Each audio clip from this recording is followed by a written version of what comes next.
Did you know goldenrod makes an excellent tea?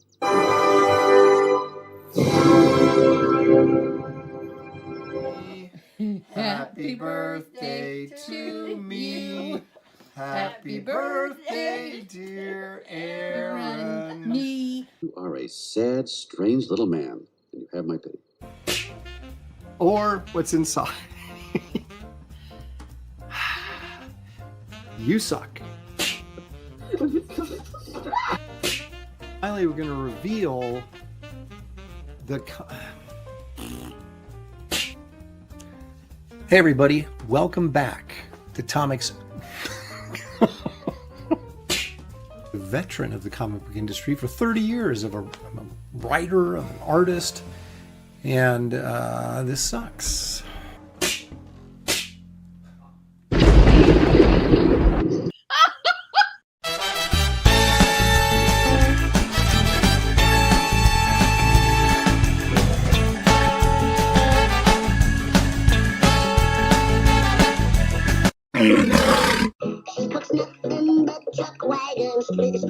Stew, and her name is Minerva Oaks. She's the flower of the Coward Coach.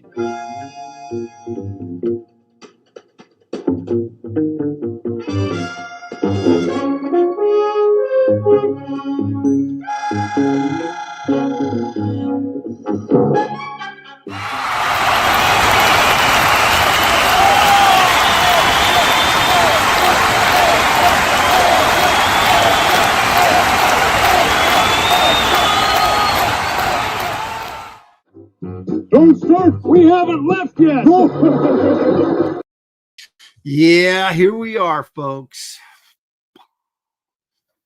Yeah, my name right there. Aaron is fat.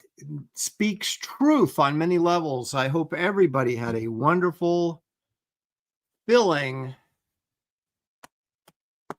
Thanksgiving. I think I ate an entire pie in... Let's see, Thanksgiving was on Thursday, Friday, Saturday, today's Sunday. I finished off the last piece today. 4 days, I ate an entire pie. And that's not counting all the other stuff I ate. But what an exhausting holiday it was, because we had everybody was up here. So that was 6 people total plus 2, a toddler and then a baby.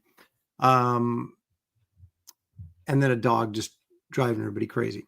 So, but anyway, so I had to prepare this meal, and Shelly hasn't been feeling well because of, said she's been having some severe headaches recently. And so I did the whole thing myself. And my mom, after dinner, she goes, "Now you know what I felt like all those years." I said, "Yeah, Mom, I do." I was exhausted. But the turkey turned out great. And apparently the secret is take like sticks of butter and stick it under the skin, like on the breast and on the back, and then in the cavity. I did that, and the butter just melts on the inside of the turkey, and it helps keep the dry meat super moist, and it was fabulous. So a very successful dinner on my part. Thank you very much. Thank you very much. Thank you very much. And I wasn't shy about consuming it. We had mac and cheese, homemade mac and cheese, stuffing, of course, that green bean, French's onion, fried onion salad, mashed potatoes, gravy, turkey, of course. What else do we have? I made this really good, it's not my recipe, but I made this really good raspberry jello. So it's raspberry jello with applesauce in it, and then raspberries. And then on the top, it's sour cream and marshmallow topping. And everybody was trying to say that's a dessert. And I'm like, no, it's a salad. So we had some of that. And I'm telling you, it's good eats, but just trying to manage the whole crowd, and the dog wanting to attack and play with the little ones who are too little to be attacked and played with by a dog. at this age. So trying to keep the dog off the kids, and then trying, to manage everybody. But it was fun. We had a great time. A little stressful as holidays usually are, but the food was good, and the company was good, and we all survived it. Barely. But I can't wait to start working out again, because I haven't worked out in 2 weeks. I was sick for an entire week, and then this last week prior to Thanksgiving, I was busy cleaning the house and doing stuff the entire week, so I never got into workout. So I've been 2 weeks, and so I walked the dog this morning, and I was like, so got to get back in the gym and get back on a regular schedule, and hopefully burn a few of these pounds that I just put on just in time to load it back up again for Christmas. So welcome, everybody. It's Aaron Live. It is November 30th, 2025. We are a month away from 2026, which seems just unfathomable to me. I remember joking with friends of mine how old we would be in the year 2000. Year 2000, which was now almost 26 years ago. The year 2000. Remember that? Y2K? Oh my gosh. Anyway, now I'm depressing myself. Sequential Treasures is here. Hello, James. Says, if you don't have at least one cover from the NOM in your golden cover list, I'm calling shenanigans. Well, you just have to wait and see. Repairman Jack 67. Oh, that's the numbers are back again. Ahoy, Aaron. I'm sad college football is almost over. So am I, especially after the brutal beatdown Nebraska took at the hands of the most hated Iowa team. Just when we thought things were starting to turn around in Big Red Land, now we're starting to go, are things really any better? We'll see how the offseason goes. It's always fun to win the offseason championship.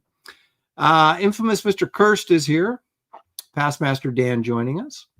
Randy Howell all the way from Canada. I did put the Christmas tree up. He says, last day of November, start the Christmas countdown. I put the Christmas tree up. It's not decorated, but the tree is up. Went up this morning. When my daughter gets back from work today, then I think we're going to decorate the tree. We shall see. I remember I told my mom, who's usually very big on being involved in the Christmas decoration stuff. And I said, Mom, we're decorating the tree this evening. And she goes, have fun. So there you go. Creative Face here. Glitch is here from across the pond. Stat Zero. Hey, Stat. Glad you could join it. He says, calling it now. Top Hanna-Barbera is Frankenstein Jr. Well, you just have to wait and see. Of course, this is my top 5. Your, of course, mileage may vary. Corum says, I love all the Sinbad movies, but I've never watched Jason and the Argonauts for some reason. It never played when I was growing up. It's on Tubi right now, and I guess you can download Tubi for free if you don't mind watching a few commercials during your movie, which I don't, because they show a lot of like crappy old movies that you can't see anyplace else. I'm like, like Attack of the Crab Monsters. Where else are you going to find that?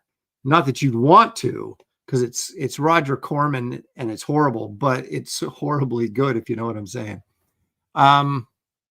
We did watch The Seventh Voyage of Sinbad, which is 1958. That has the big Cyclops in it, and so that's kind of fun. And but no, we watched Jason and the Argonauts. I guess we're on a Ray Harryhausen kick recently. Little love the old stop motion animation. So we'll talk about that. Kevin Thomas is here.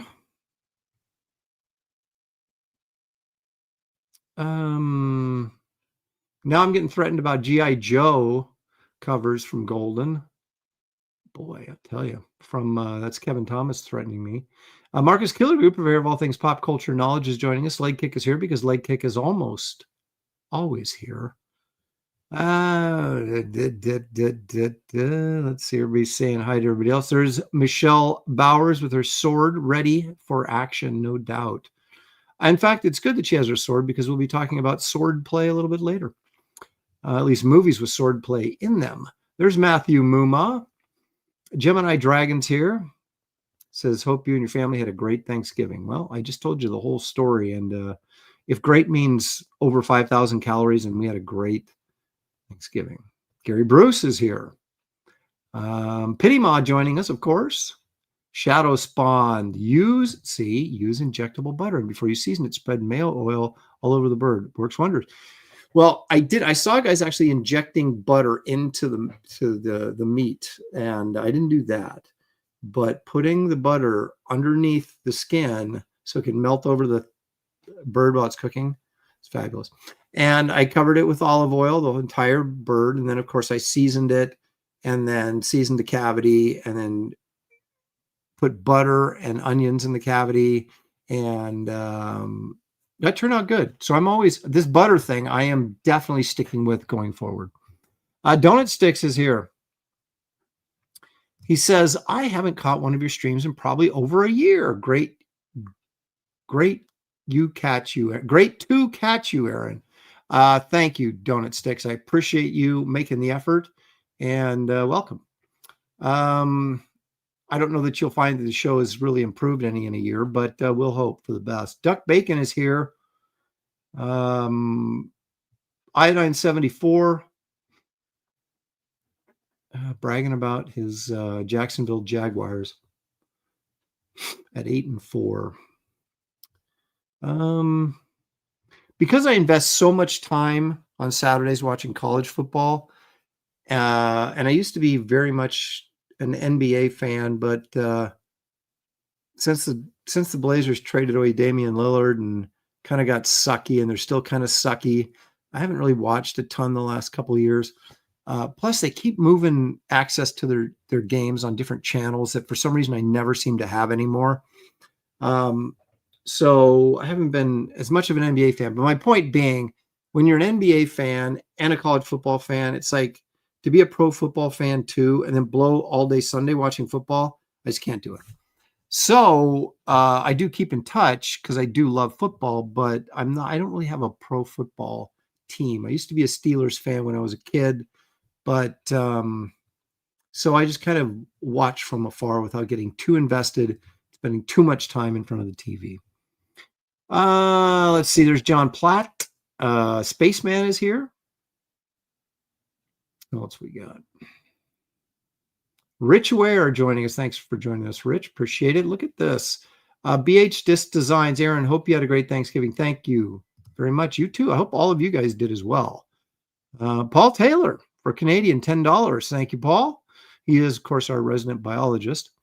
Hail, Aaron in chat. My first exposure to Hanna-Barbera was Birdman, which was pretty cool for a little kid. I used the Hanna-Barbera cartoons. I'm just talking about, when I say top 5 Hanna-Barbera, I'm not talking like Scooby-Doo and stuff. I'm talking just the superhero ones or the adventure ones. Those, that group. Because I was too little to watch them when they came out, like in 1966. I think is when they first started.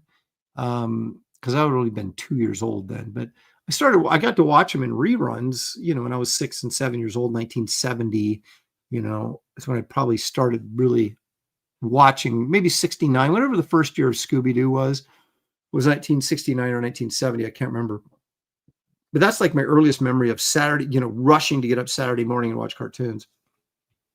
So that's where I caught all of those Hanna-Barbera ones, was in reruns. But early reruns. Let's see here. Look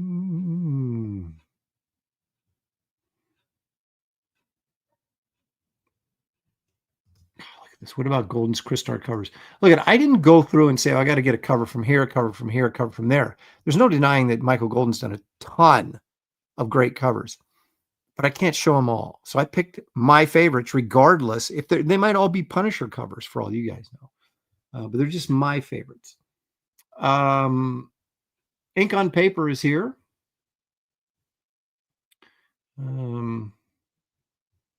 Everybody talking about their turkeys. Stat Zero. Of course, we mentioned Stat here. Rich Ware is saying that the NFL is rigged. A lot of people think so. A lot of people think all professional sports are rigged, which I don't know. They just busted a big gambling ring in the NBA. They involved the Portland coach, who just got canned as a result.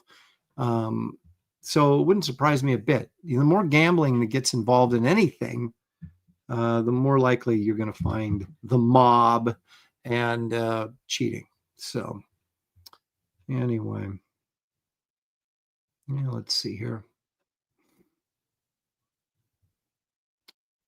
Anti-entity. Anti-entity, of course, says hi. Thanks for joining us. There, it only takes me, a little bit to kind of actually read. I know we start talking about food and it just gets. But anyway, it's funny. You should bring food up. Let's all go to the lobby. Let's all go to the lobby. Let's all go to the lobby to get ourselves a treat. Psych, as the kids say, I am not eating anything. I am a fat pig right now, and I have no snacks for me. This is a hypothetical snack. This is an imaginary snack. I'm not eating anything right now. Oh, but I just had for lunch. I had some stuffing with gravy and turkey for lunch. And then I topped it off with the last piece of blackberry pie, which I made. It was sitting there, and I was like, I'm eating that. And I did. And do I have guilt? We'll see how I feel tomorrow when I have to start working out again. And this body's like, no. So anyway, no snacks today. Stat Zeros, he's offended. Says not even a gummy crawler. What kind of show are you putting on here? I know I'm already letting you guys down. I'm not really sure what man thing has to do with snacks, but I don't even want. I'm sorry I even said that right there. So let's just move on quickly. Yeah, my dad, my late great father, used to say, "I'm going on a diet right after the holidays," and there was never the holidays. There was always another holiday coming up. But yeah, Thanksgiving through Christmas is pretty brutal. And I'm not going to. I don't think I'm going to avoid anything. It's like we're going to make cookies. We're going to do the whole thing. And I'm just going to hopefully work out a little bit harder, which, yeah, that's a lie, because when I've been going in, regularly now, back on track for like 6 months. And every second I'm in the gym, I'm thinking, how do I get out of here faster? When I was younger, I was in my 20s and 30s. I was like, let's hit the gym. It was 2 hours every day. It was part of your social routine. And you went in there and you just got after you. And you're like, yeah, I'm never going to stop lifting, man. And now I'm like, yeah, people have to drag me in there. It's amazing what an injured shoulder and a few aches and pains will do to, killing your motivation to work out. Anyway, here we are. Okay. So I guess we should start moving the show along. I've got some things to do. We're covering a lot today. There's a lot of stuff on the slate. So I don't want to drag my doggone feet any longer. So let's take a look and see what old Frank Frazetta has for us today.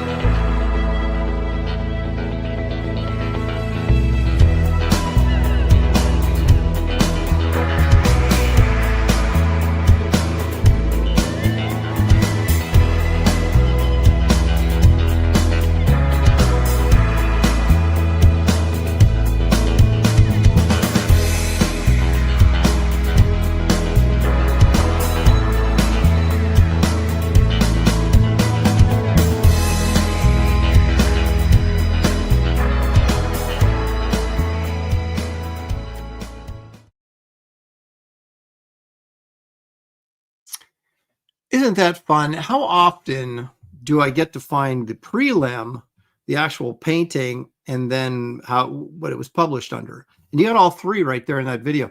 Now that, of course, is the famous, it's one of his more famous paintings for some strange reason, but it is Woman with a Scythe. I mean, it's like, wow, what an original title, but we find that a lot, people naming their paintings exactly what they are and not getting too cute. Of course, it was first published, as far as I know, on that Vampirella 11 cover, which was 1971. And then, but the painting was actually 1969. So I don't know if he painted it for something else, if he painted it for recreational purposes, if he painted it for Warren Magazine and they just didn't get around to using it until 1971. But they also used it in 1978 on the cover of Creepy Magazine for an all special reprint issue or something from 1978. So I think it was like Creepy 91, I think it was. So you got plenty of use out of that cover, and it's actually a pretty good painting. I mean, it's kind of creepy, as you know, as Frazetta would. You know, he did his monster and his horror paintings as well as his fantasy and barbarian stuff. So it's interesting, and there you go. That is Frazetta week 96. So we are four Frazetta paintings away from our 100th, and that's the special Frazetta episode that we will be doing. So, and when I say we, I mean me, but I think I'll be having Dan Lawless on. I think Gary Martin wants to come on too. So we'll have Dan and Gary. So like part of the Graybeards crew will be here to kind of talk about Frazetta for 2 hours. Should be fun. I don't want to miss that one. All right. So I'm sure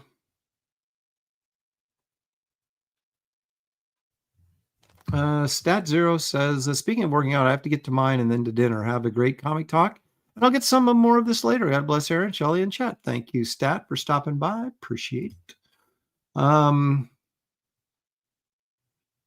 Exactly. Then David will show up in the chat. I'm not shunning David. I don't know I don't know how much of a Frazetta guy David really is. But I could have the whole crew on. I mean, you know, I'm not, I'm not exactly the best planner of events. It's kind of fly by the seat of my pants. Anyway, I want to give everybody a Wraith of God 3 update, if I may. So the book itself has been printed as of last week, and my printing rep said that she would send me the shipping information, and she still hasn't. So it is en route to me as of before Thanksgiving. So I'm going to assume that the books will be showing up Monday. They're not going to show up Tuesday because I'm not going to be here. Or Wednesday, or at least during the day, I'm not going to be here. So, and of course, the thing when these people deliver the books on this big pallet, right? If you don't specifically tell them, hey, I want it delivered up to my garage. In my garage is where I want those books. Okay, so you have to be home to get the delivery, or they'll just leave them on the sidewalk, even if it's raining, right? And then half the time they complain about having to bring them up to your garage anyway, and I have to help them. So I'm out there pushing. I'm not getting paid for this. I'm paying you guys to deliver the books, and yet I'm out there helping push the books up the driveway. It's annoying. But anyway, so if I'm going to be gone for about a 2 to 3 hour period on any particular day, I'm saying, no. And that's Tuesday this next week. I'm going to be gone for a couple hours. And so I don't want them delivered then, which is probably exactly when they'll show up anyway. But so we should be getting Wraith of God books early this week, and then I will immediately start shipping. So some of you will get your books before Christmas. Not all of you, of course, because it's going to take me, it takes anywhere from 3 to 6 weeks to get everything shipped out, depending on, now this campaign was a little bit smaller than I've had before. So I don't have quite as many orders to ship. So maybe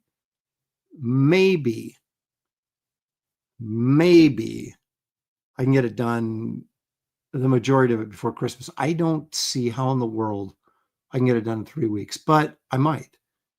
But anyway, I obviously will keep you daily updated. Books will be going out daily. You folks in Canada and in Europe, it takes forever for those books to get there anyway. So, I mean,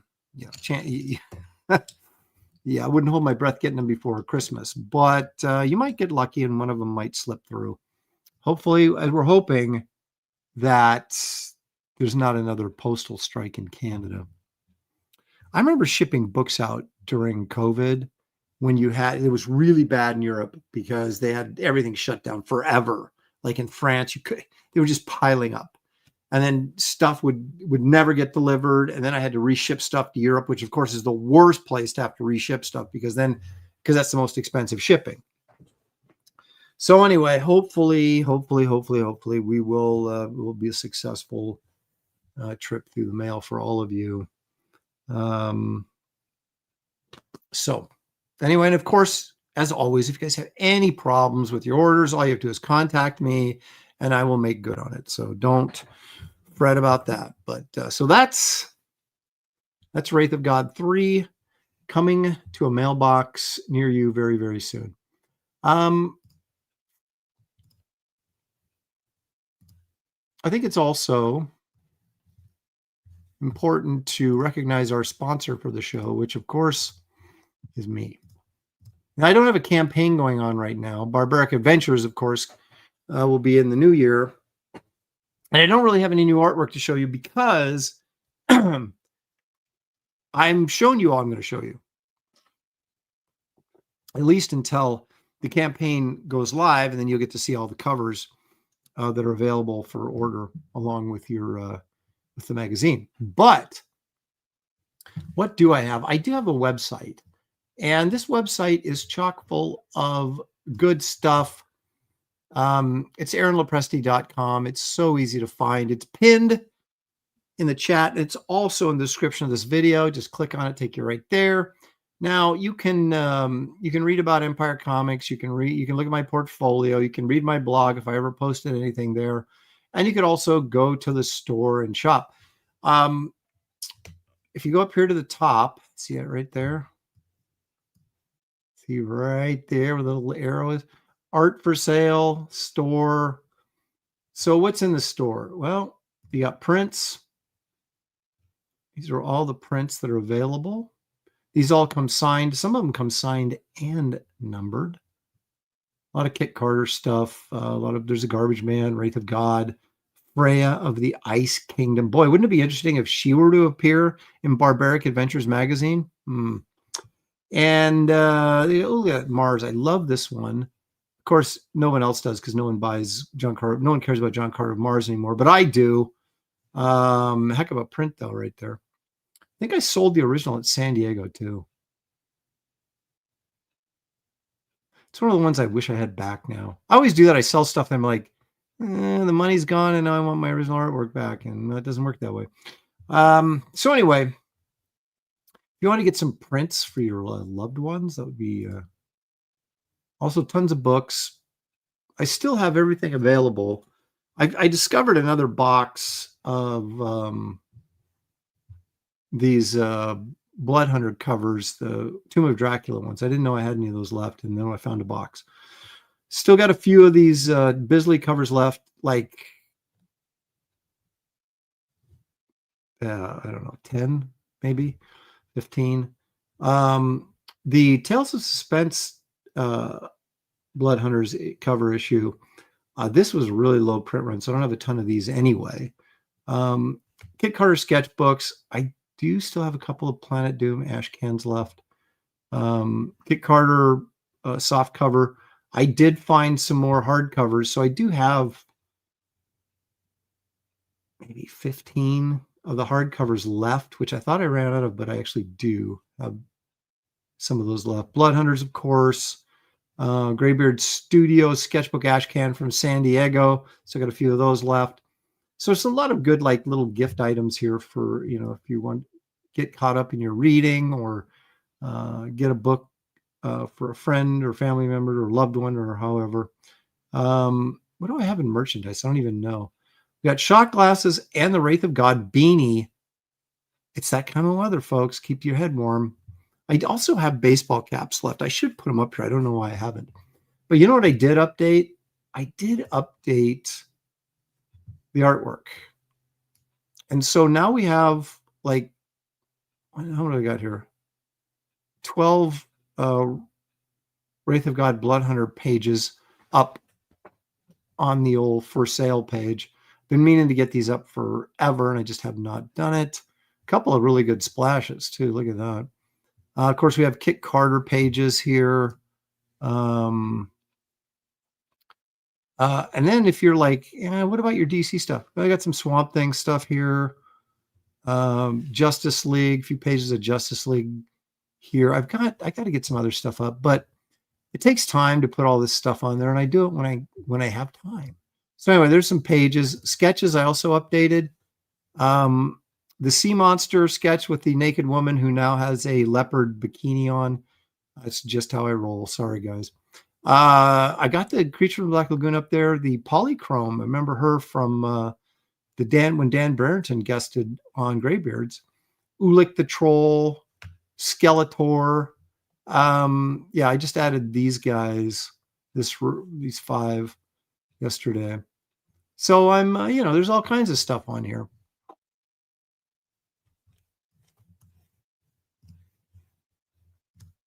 So you go. There is your public service announcement from your friend Aaron Lopresti, and all the stuff that I have for sale and just for looking at on my website. So please go visit it. It doesn't cost anything, unless you buy something, of course, then it costs something. But just to look, it doesn't cost anything. So, let's see what else we got here. Stealth X5 is here. He says hello for $2. Thank you, Stealth. Appreciate it. And Stealth, thank you for the shipping money. That was unnecessary, but I'll take it. And John Platt for £5 sterling. Aaron, I'm in the UK here, but I have no problem waiting on receiving my issue of Wraith of God 3, as I know that I can trust that it will arrive in good condition. That is a fact. And although I can't control the postal service, if you do get any damaged books or anything, you guys just let me know, and I will make sure that you get non-damaged books sent to you. Thank you for the 5, John, and thank you for backing Wraith of God 3. Randy Howell from Canada, $2. This is only 49 likes. Come on. Aaron is not that fat now. Not yet. Now I'm gonna get my I'm gonna cut this off. I'm gonna do it. But we make fun of Ethan for being a pie craver of pie, and I am easily as bad as he is. So it's got fruit in it. It's a pastry. It's sweet. I mean, it's got everything, folks. I'm a pie guy way more than I'm a cake guy. Now, don't get me wrong. I'll eat cake. I'm not saying I won't, but if I had to choose between like a really good blackberry pie and a really good chocolate cake, I would go with the blackberry pie. I just would. I also like peach pie. You don't see that very often, but I know Costco has peach pie. And I kind of like peach pie. What can I tell you? But the peach has got to be cooked. I don't like it when they get these pies, like apple pies and peach pies, where they don't fully cook the apple. So they're not soft. They need to be soft. Okay. And same with the peaches. I had peach pie at a restaurant, and it was just like the peaches were like almost like apples. They were so crunchy, and I was just like, or so firm, not crunchy, but they were firm. And I was just like, come on, man. Anyway. I'm not a big, there's Jay Dredd saying, I'm still eating lots and lots of pumpkin pie. I'm not a huge pumpkin pie guy. I mean, I'll eat it, don't get me wrong, but it's not real high on my list. I prefer the fruit pies. So anyway, we're killing Paul Taylor. He can't take all this food talk.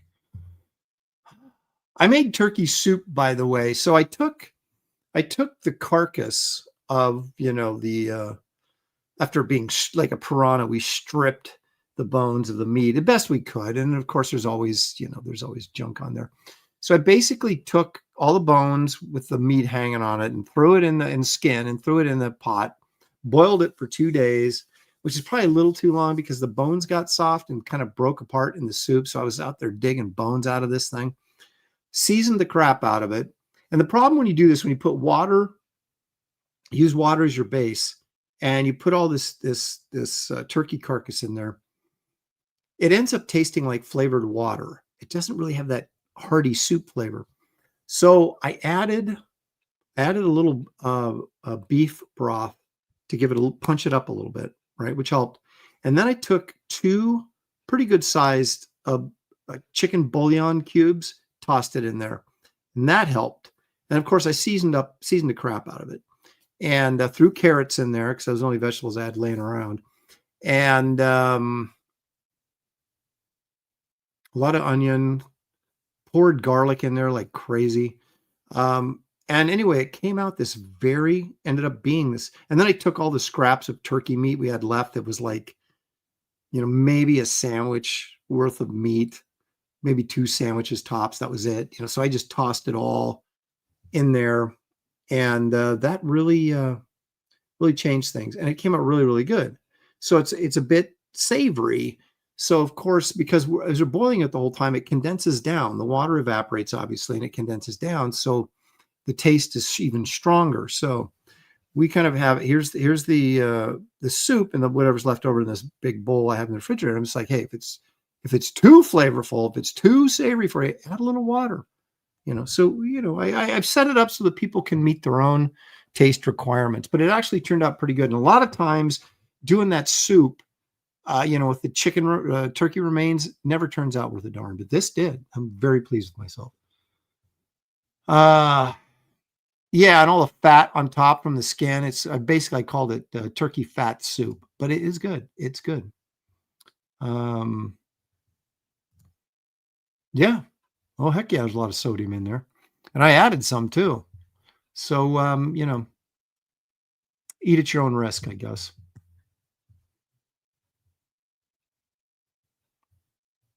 Sequential Treasures wants me to get back on task. It's Thanksgiving. Isn't that what Thanksgiving is? Is food? All right. Let's get into a little bit of the food of the gods, shall we? And I don't have an intro for this because this isn't really an official segment. It's just kind of I guess I should do my have a movie review intro, right? I do have some visual aids though. So I want to talk a little bit about Jason and the Argonauts. A lot of us, if you're in my age bracket, this is a movie they actually showed us at school. I don't know for educational purposes, just for fun. This one made the rounds a couple times when I was in grade school and junior high. So what's the real draw of this, of course, is the Ray Harryhausen stop motion animation. And the setup is you got this I guess Greek, although he looks kind of Roman in his attire. But anyway, I guess they're Greeks. And what's the guy's name? Columbus or something like that? I don't know. But anyway, he like gets this. He thinks this sort of this what do you call it? Soothsayer, not a seer. Gives him the future, that he's going to be able to conquer wherever, and so he does, and he gets a little violent. Then he kills Jason's mother, who's like the rightful heir to the throne, and but Artemis protects the baby and basically tells him if you kill Jason, you'll kill yourself. Basically, he'll be your own destruction, right? So she says, beware the man with one sandal. And so this guy conquers Rome. I keep on saying he wants to conquer Rome because that's what it looks like, but I guess it was, Athens or Greece, someplace in Greece. So 20 some years later, Jason's now a man, and this guy gets tricked into the water by Athena, the Columbus guy, and he's nearly drowning, and Jason jumps in to save him. And as he brings him to land, the guy looks down at his feet and he sees that he only has one sandal on. And of course, Jason goes, "Oh, I lost my sandal saving you."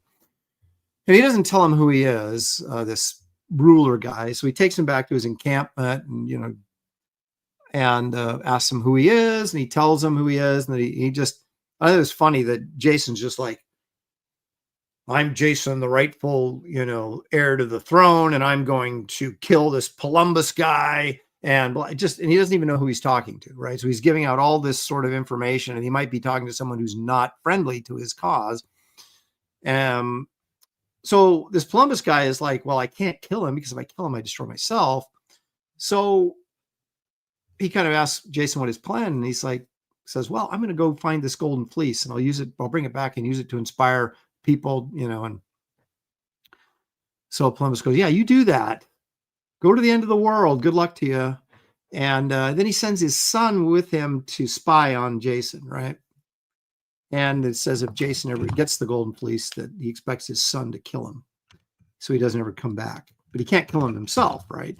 So anyway, Jason's idea is to hold these big Olympic games to get the most courageous crew to join him on this journey. And so my first thing was kind of like, if he's disposed from his throne and has been raised someplace else for 20 some years, these people don't know who he is. So how is he able to put on this tournament, official Greek tournament that brings everybody in? And I mean, I know I'm being nitpicky, but I was kind of like, wait a minute, these guys don't know who this dude is.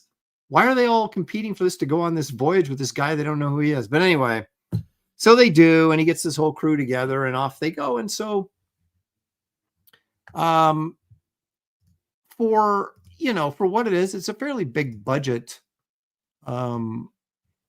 extravaganza. I think it's Columbia Pictures, so it's not like one of these B movies. It was in the early 60s, probably had a decent budget. Here's some of the Greek guys prancing about in half dress.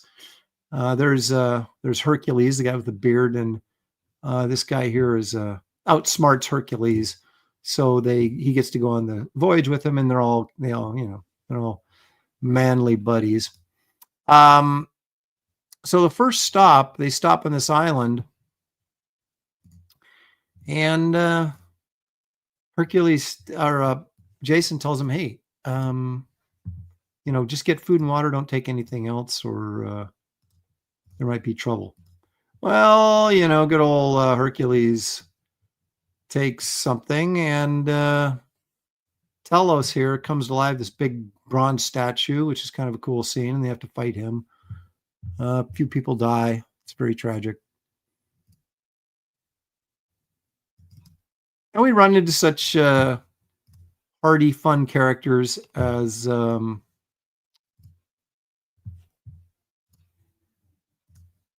Neptune. So we get to see, Neptune showing off his wares as they pass through these crumbling rocks. He holds the rocks up so they can get through because Athena's like, you got to protect my boy Jason.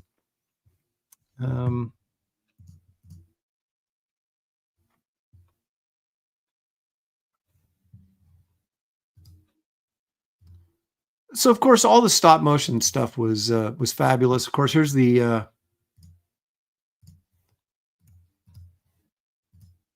scene everybody always waits for is when Jason and his guys near the end, they get to the island where the fleece is. They get the fleece, and then the ruler there obviously doesn't want to lose the fleece because it's brought his land much prosperity. So he, instead of using his army to attack Jason and his companions, he sends up the dead.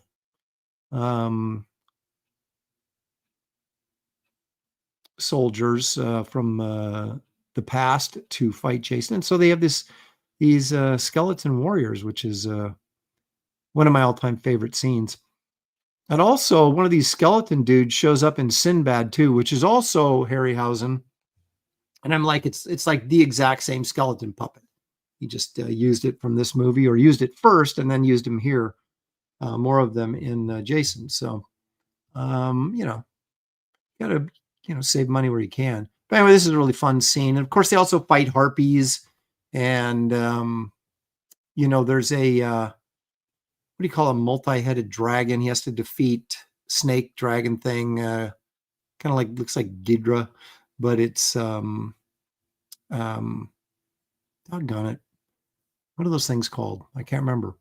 Not Medusa, but what are those? A snake with gorgoners? I don't know. Anyway, he fights that to get the fleece. So there's a lot of, there's a lot of that going on, which is again why you watch the movie, right? For the stop motion. Well, let's see. Bad Adam 12 for 10 says, I always hold Ray Harryhausen's stop motion animation above CGI any day. It added a magical quality to the monsters in the Jason and Sinbad movies. Happy Thanksgiving, Aaron. Thank you, Bad Adam 12. Appreciate it very much. Of course, your artwork went out Saturday. So I appreciate you supporting me through your purchase of original artwork and through the super chats. Thank you very much.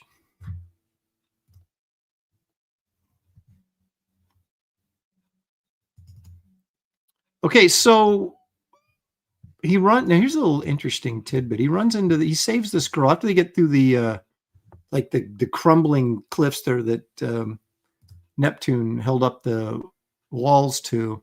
They find a ship that was wrecked, and he finds this beauty, and he saves her. She ends up being one of the priestesses from this island where the fleece is. And you might recognize this babe from Star Trek Season 2, A Private Little War. Yes, this is the witch doctor woman married to Tyree in that episode. Well, she's fabulous looking here as well. And so she becomes Jason's love interest here at the end of the voyage. And she actually betrays her own people to help him get the fleece and goes back with him because I love you, Jason. I go, oh, she fell in love with him pretty quick, but he did save her life, so, that sometimes that might help get a girl interested in you. But, Jason, he's a good looking dude. He has his own boat, heir to the throne. So, but here's the problem. After they get the fleece and they defeat the skeletons, spoiler, and they get back to their ship.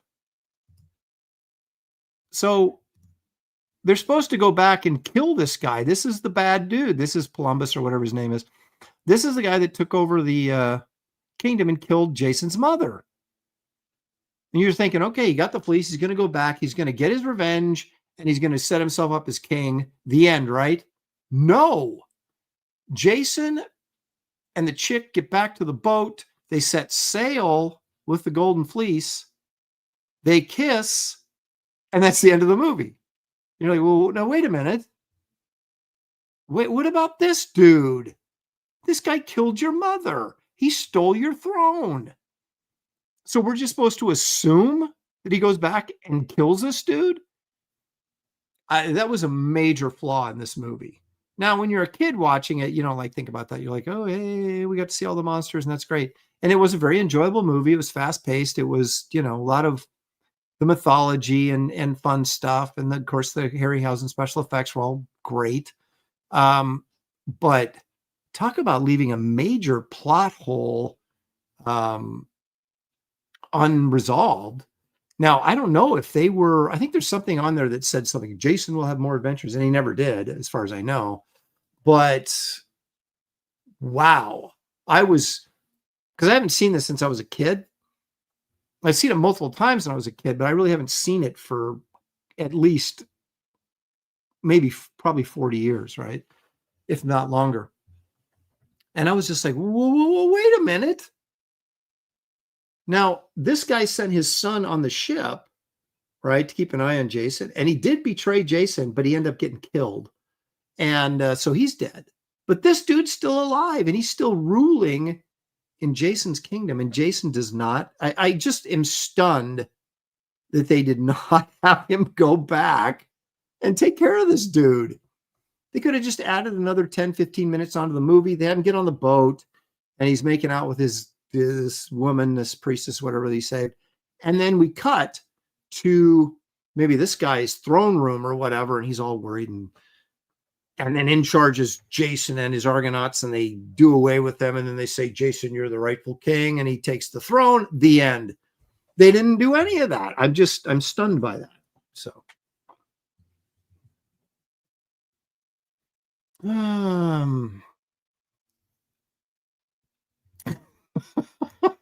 she played with Jason's Argonauts.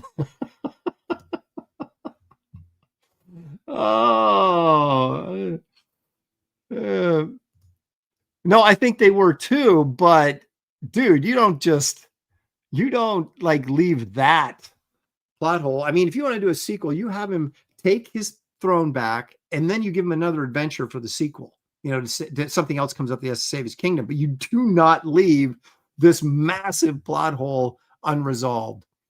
So where normally I would have said, oh yeah, this is a good solid 3-star movie, a lot of fun, I may knock it down to 2.5 stars. I haven't done my official review on Letterboxd yet, but I might knock it down because I was like, what? I just don't know how you leave that open-ended like that. I don't know how you do it.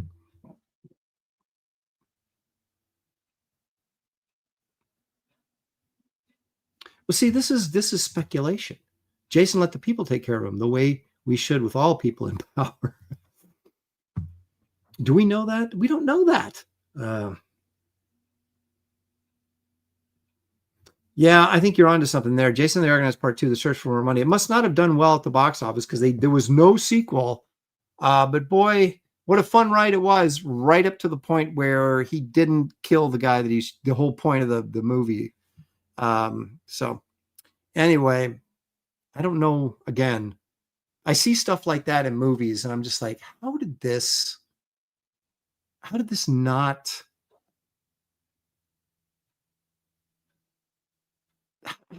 get resolved? How did someone look at the script and go, yeah, let's do that?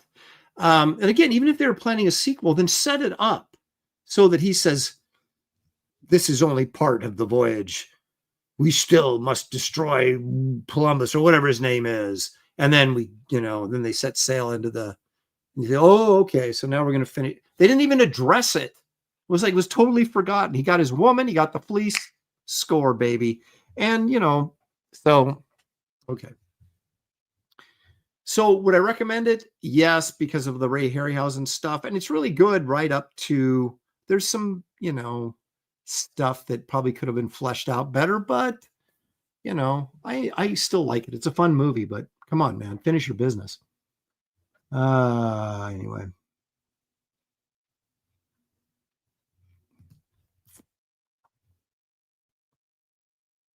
Which Star Trek 2 are we talking about? Are we talking about the original Star Trek 2, The Wrath of Khan, or are you talking about the dumb Star Trek 2 remake of Wrath of Khan? Because I don't recognize that. Because it's Wrath of Khan, Star Trek 2, Wrath of Khan, one of the greatest Star Trek movie ever made, bar none. Khan gets blowed up real good. So that's a resolution right there.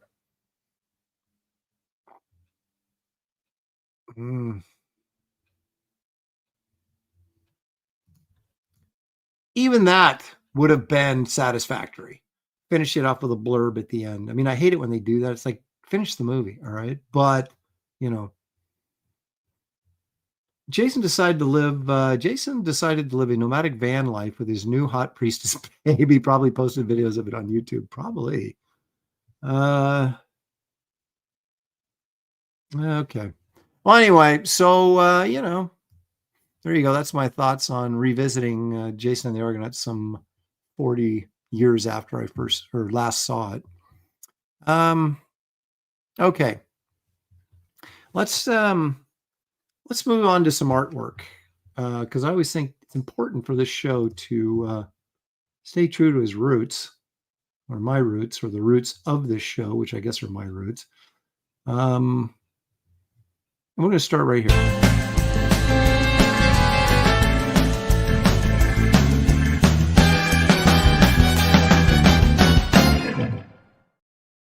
Now, today is more of a metaphorical flat file as opposed to an actual literal going to my flat file and pulling out artwork. I actually have scans, so it'll actually be easier for you to see them of this. But I thought, why don't we go back and take a look at something that, now, if you're a hardcore Aaron Lopresti fan, which I don't think there is any, but let's just hypothetically say you were, you might know that I did a reasonable amount of work for Archie Comics. And I thought, let's revisit some of that today and take a look at the things I've done over the years for Archie Comics. Now,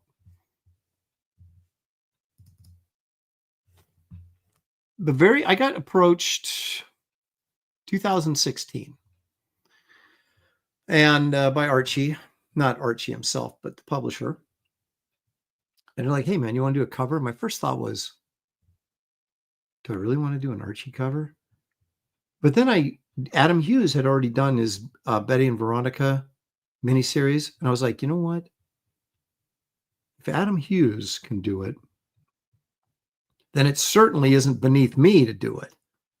So that sort of inspired me. And I was like, you know what? Adam did it. I'm going to do it. And so rather than taking a job for the money and going, I want to do this, but it's a cover, so I'm going to do it, I kind of flipped that and said, you know what? I'm going to accept the challenge of this and come up with do some cool covers. Because of course, now I was comparing myself to Adam. I wasn't comparing myself to just the average Archie artist. That was Adam Hughes. So I was like, you got to bring it. So anyway, this is the very first cover that I did for Archie. Now this one I penciled, inked, and colored. And so we got like Moose, Jughead, Reggie, Archie, all under the spell of Cheryl Blossom or Cherry Blossom, Cheryl Blossom, isn't it? And there's Veronica going, because Veronica was away and Cheryl Blossom was moving in on the boys while she was gone on vacation. And so we get this kind of, and I got really bold there and colored her like in this blue back, and I thought, look at me being all creative. So this is the first one. And I was actually really pleased with this. And, I try to do a really nice job on the faces. And so I put some effort into this. It turned out pretty well. So there's my first, that's my very first Archie cover. And now actually the comic, I do have some of the covers with the trade dress on them. It's kind of small, but there it is. Yeah, Cheryl Blossom. That's Archie number 17. There you go. Way back 2016.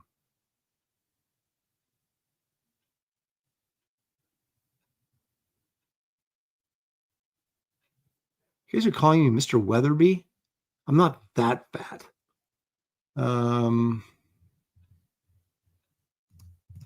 Randy Houses. Randy started all of this, it appears. So Randy gets the brunt.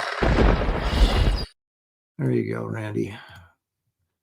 When I say I'm fat, I'm not Weatherby fat. Okay, so that was the first one. And then I'm trying to remember what the next one was. I actually think it was this one. I don't have the trade dress for this, but this was a mini series. Wait a minute. What are you doing here, Aaron?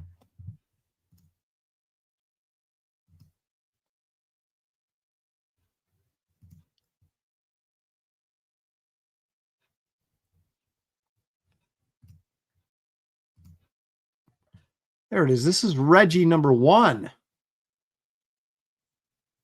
So we got Riverdale High School up here. There's Reggie. It's kind of cool. Jughead, of course, Archie, Moose, and his girlfriend, whatever her name is. And then, of course, the very sexy Veronica and the girl next door, Betty. I actually think I still have this cover because who likes Reggie? Does anybody really like Reggie? I don't know. This is 2016 as well. But this is Reggie number 1 in his own mini series. Adam 12, bad Adam 12 for another 10. Thank you, sir. He says, this is a question I asked Shane and Malin at Baltimore. While manga is distinctly Japanese, I posit that the Archie style is distinctly an American manga style. Thoughts? Well, if you're talking about original Archie, I mean, just because it was in a digest, I don't know that I would I mean, it had its own style, art style for sure. But you could have said that about any comic strip really back in the day. I get what you're saying, but I don't know that I would.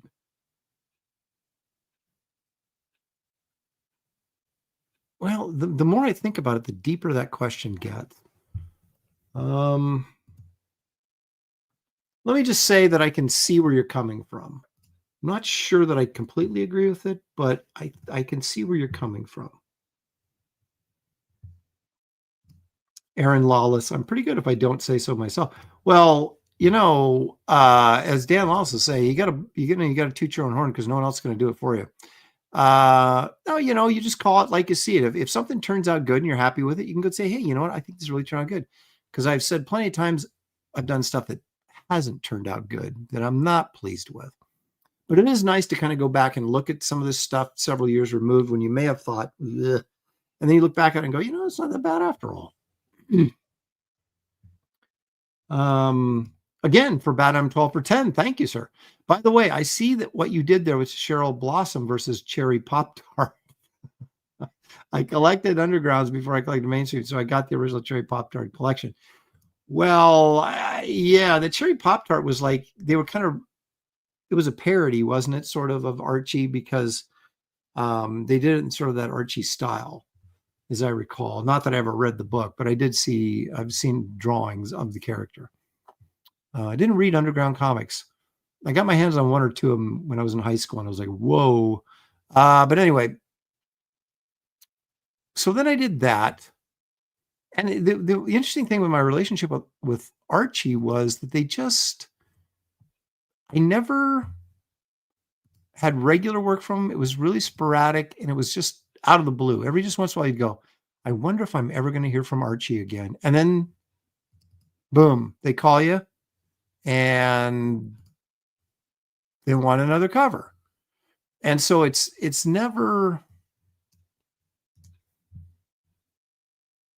the show's never over with them. And I'll get to more of that in a minute. But here I got to do, they always were doing sort of interesting,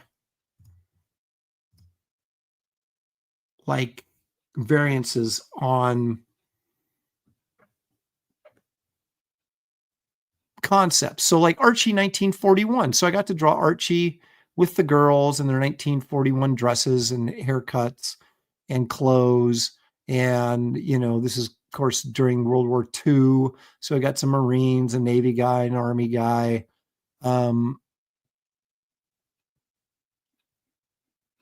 So this was, these kind of things were kind of fun.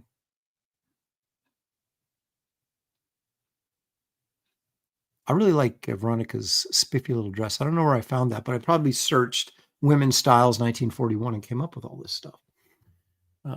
So this was 2018. So I did a couple covers for 2016, and I think I probably didn't hear from them. And then this is like I'm talking about, like 2 years go by, nothing. And you're like, well, I guess they're done with me. But then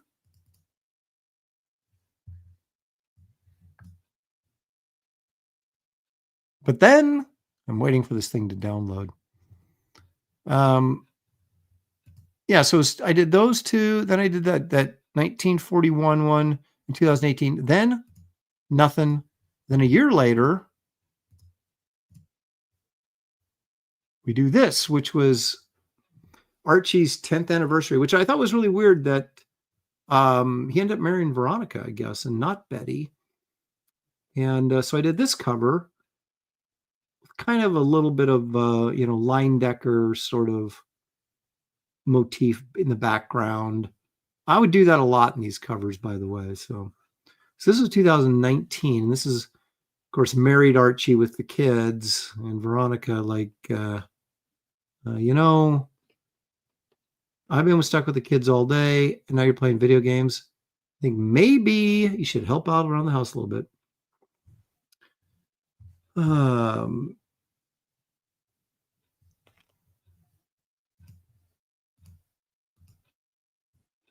Yeah, the amazing thing is I've sold almost all of these Archie covers. There are some hardcore Archie fans out there. I still have the Reggie cover, I think. And I'll show you the other one that I still have. but it's not a typical Archie cover either. So that might be why. Well, I'm getting ahead of myself. Okay, so that was 2019. So I went 2 in 2016, 1 in 2018, then 1 in 2019. Oh boy, I forgot about this. This is 2016, but it never got used, which I think is kind of crazy, but that doesn't mean they won't use it eventually. So this was a Betty and Veronica cover, obviously.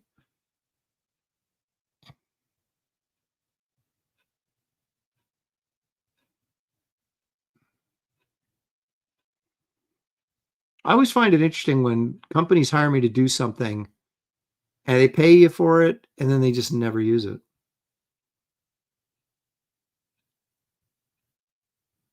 So I still have this original sitting around here someplace. I think I did this twice because I didn't like the way Betty looked, and so I redrew it, or redrew part of it and did a paste. I can't even remember. I'd have to go look at the originals.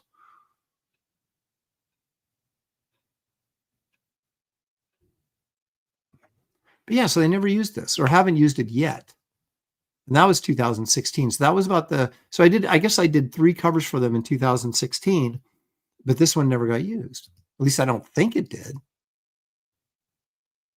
Stranger Things. Okay, so then, so we had 2016, 2018, 2019. And then I got another one in 2019, which was Archie as Elvis. That's my daughter right there. Put her on the cover.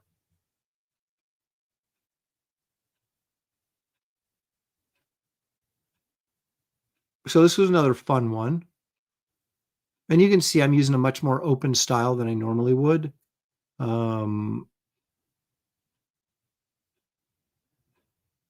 Seem more appropriate.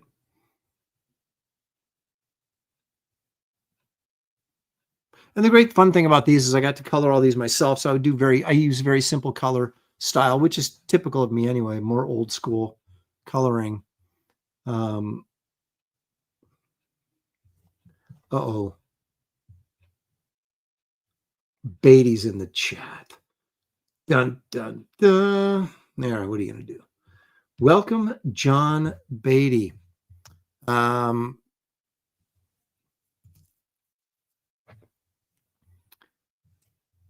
So then I think that was 2019, and then I didn't hear anything. And I thought, okay, well, that's it.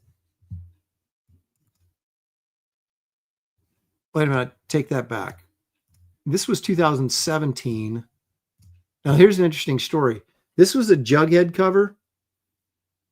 I don't know why I don't have the colored version. I can't find the file anyplace. But anyway, here's the black and white. And they maybe replace his dog with Betty.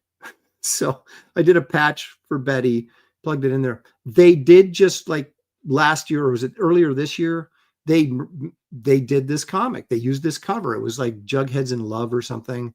Number 1. So this is back in 2017. And then 8 years later, they finally used the cover. So there's still hope for that Betty Veronica one, I think.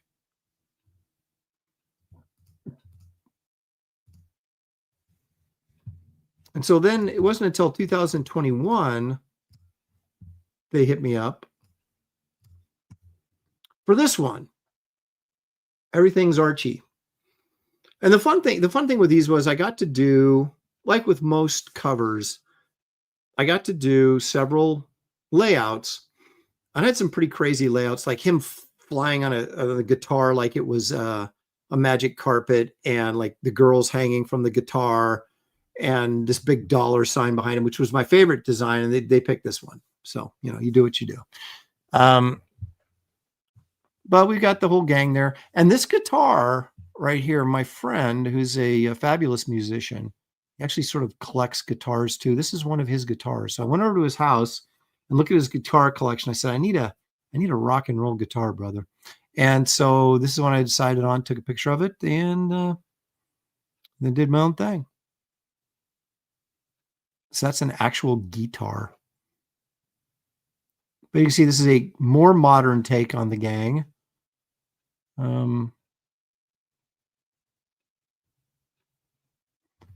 This features an all-new story, by the way.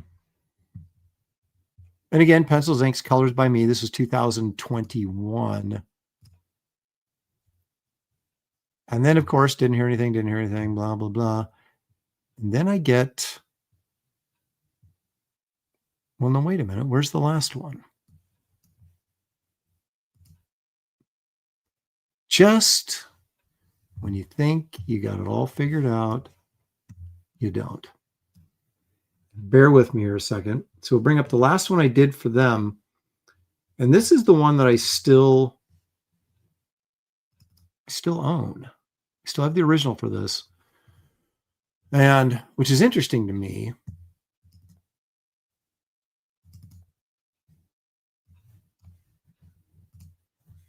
Because it's kind of cool, but at the same time, I can see it's not really traditional Archie. There it is. This was like Road Warrior Archie. I can't remember the name of the title of the book, but yeah, this is post-apocalyptic Archie, right? So you got Betty down here, and she's like the fixing the jalopy, and Veronica's like his Road Warrior girlfriend. I don't know, and then he's like the Road Warrior, I guess.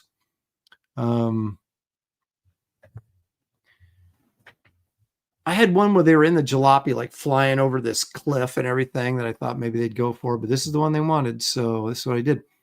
And this was really strange because they offered this to me right at the height of me being, sort of canceled. And so I was really surprised that they contacted me about doing this.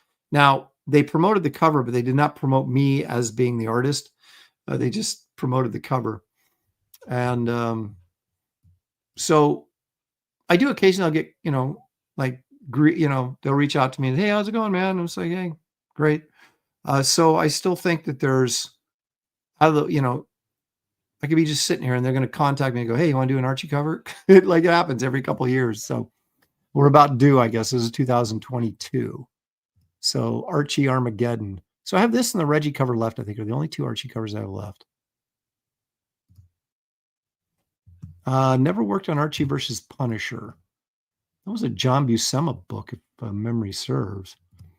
Leg Kick for 5. Thank you, Leg Kick. Says, helping to pay for your gym visit, Aaron. Thank you. I got to lose some weight. I'm going to. I am going to get back in shape after a very hearty Thanksgiving meal. But anyway, so those are my Archie covers that I have done starting back in 2016 up to 2022. So I am a contributor to the Archie legacy and will continue to do so as long as they continue to offer them to me.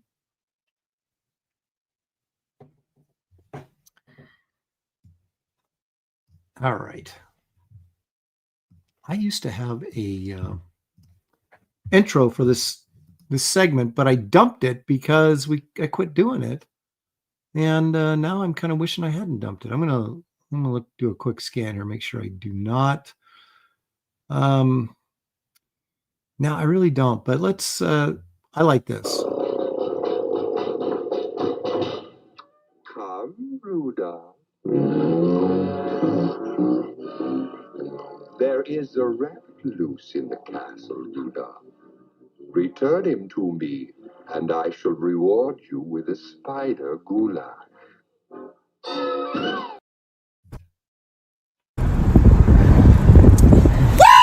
Let's go! I had no reason for playing either one of those. I just did. So what we're going to do is take a look at my top 5 Hanna-Barbera cartoons. Now, these are the adventure cartoons. They're not doesn't count Scooby-Doo and all that kind of stuff. So now, again, I expect there to be some people complaining about my choices, but let's do it. Let's start with number 5.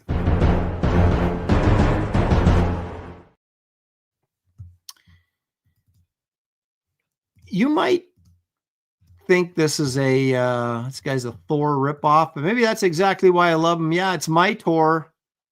Now, Mytor is a caveman Thor. So he's this caveman and he's got a club. And when he bangs the club or says, hail, I don't remember how he does it. But anyway, he gets changed into Mytor, this like flying caveman guy. So he's like Thor, except for cavemen. So you take Thor, make him a caveman, and have him fight dinosaurs. Are you kidding me? Now that I describe it like that, I think to myself, this should be higher on the list than 5. Jeff Potts is losing his mind. He says, how could you pick Mytor? Are you kidding me? I just explained it. I love Thor, and I don't know why I do, but I do. And this is like the caveman version of Thor. I loved this as I was a kid, probably because he was fighting dinosaurs, but hey.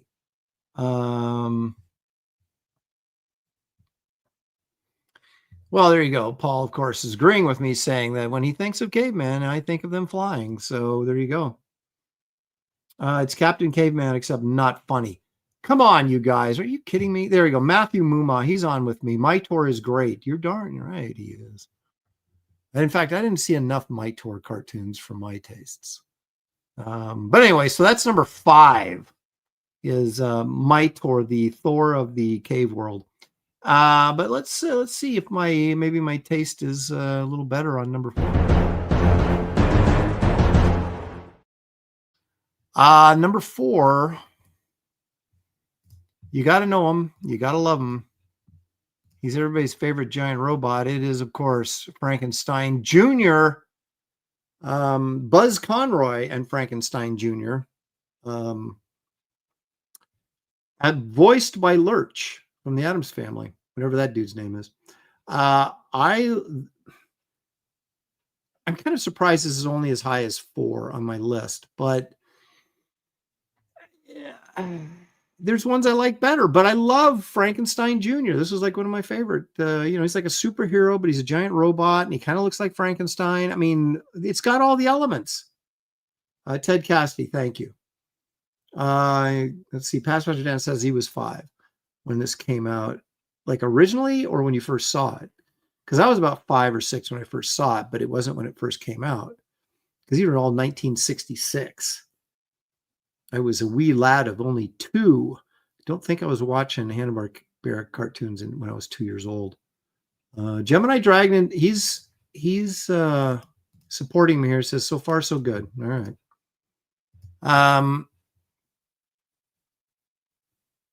I got to show you guys something just in case you haven't. So excuse me standing up right in front. I'm reaching on the wall behind the computer because I want to show you something.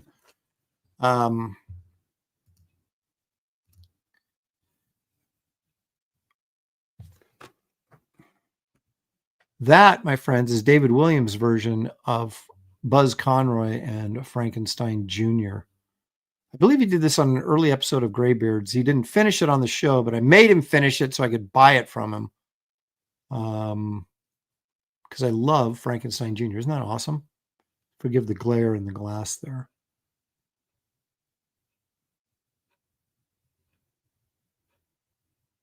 And actually, in this episode, I think I did Mytor.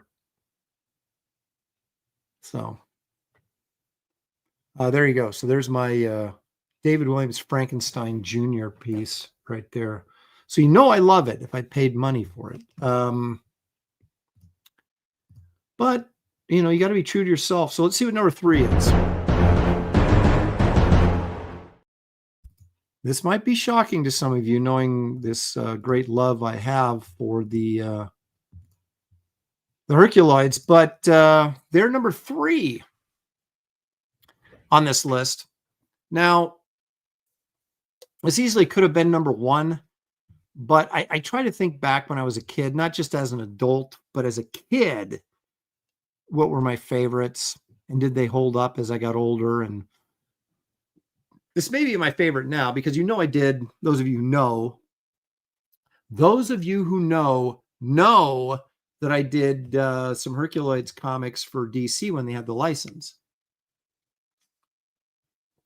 I had the opportunity to do Frankenstein Jr. too, and I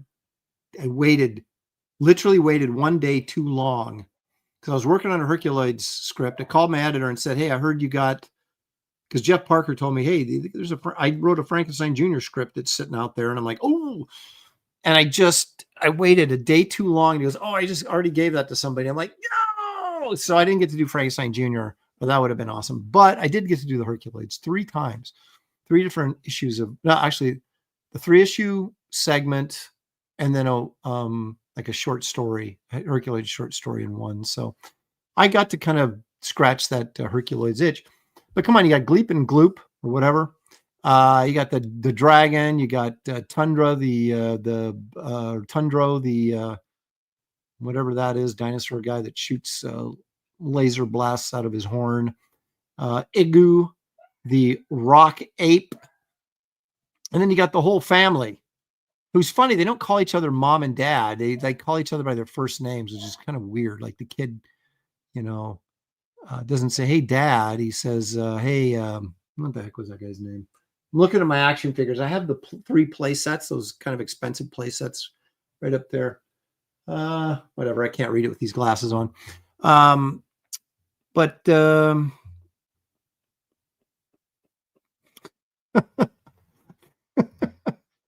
I can't say anything.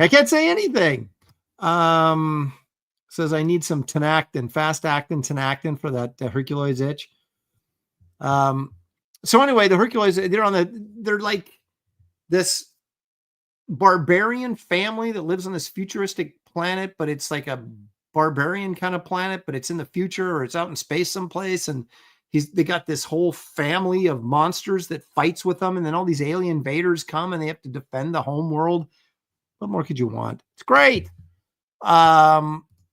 So Herculoids, though, at number 3, which is kind of weird, but I guess when you see the top 2, you're going to go, well, I guess that makes sense. Because, of course, number 2 might be many people's number 1, but, oh, wait a minute. Sorry.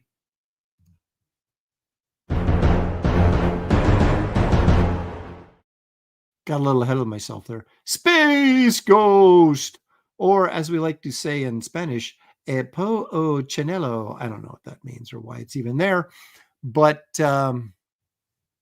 yeah, Space Ghost is my number 2, which probably when I was a kid,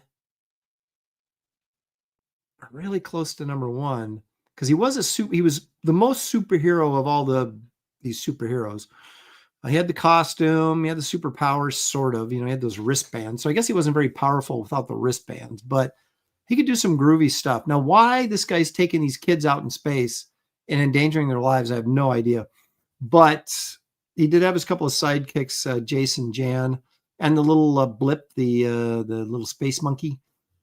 So, these were good adventures. Loved them. But despite all of that, Space Ghost is at number 2.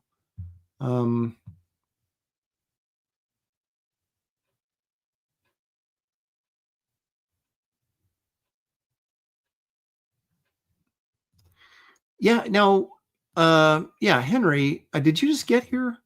Because we talked about this, and I said that was I forgot her name, but you're right. It's like I said, it was from the episode of Private Little War, where the girl from Jason and the Argonauts was the witch lady known as Nona in Private Little War. Nancy Kovac is her name. Thank you for that, though, because I didn't remember that.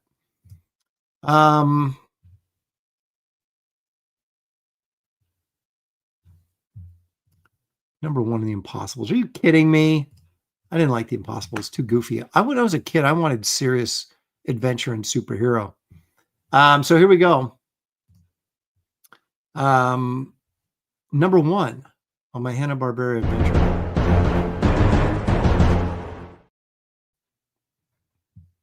It's number 1 in your mind. It's number 1 in your heart. It's the greatest adventure cartoon ever created. Ladies and gentlemen, it is, of course, Johnny Quest. I still watch this cartoon with joy in my heart. This is a great cartoon. The setup is great. The premise, that looks like a really good. Is that Steve Rude? Did Rude do that, or is that Doug Wildey? I don't know. That might be Rude, but it's Rude drawing like Doug Wildey.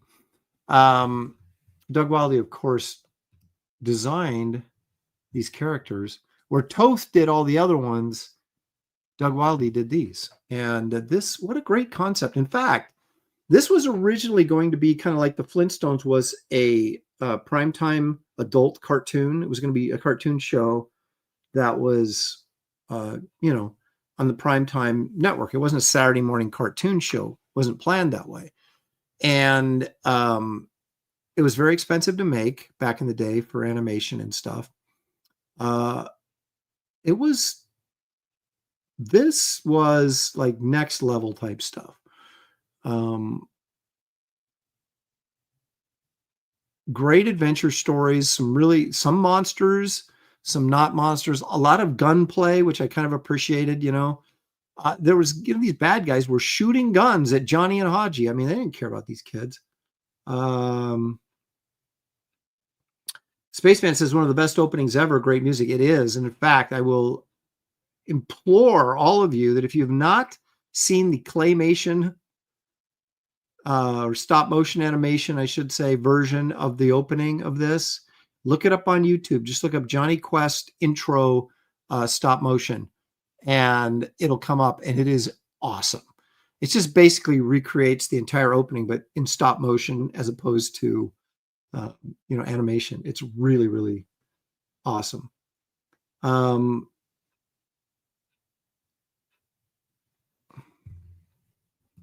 Henry Jeremek says that his favorite episodes were The Invisible Monster and Robot Spy.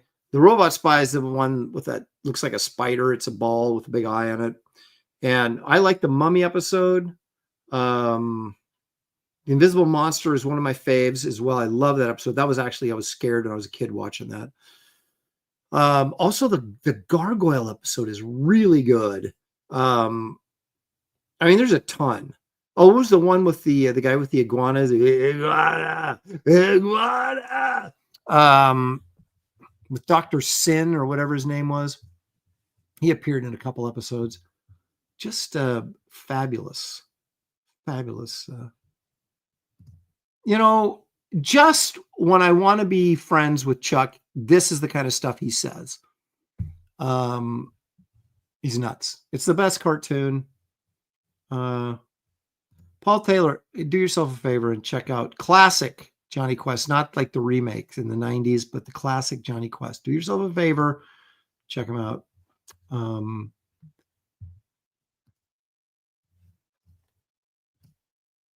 Still to this day, my favorite, all-time favorite, not humorous cartoon, but like an adventure cartoon or with all the superhero adventures. I mean, Batman, the animated series, of course, is great, but this, I don't know. I love Johnny Quest, man.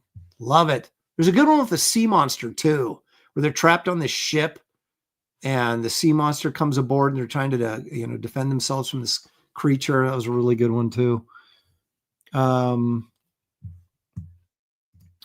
Eric Hutfolds has got it. Smash the like button despite Chuck Dixon. There you go.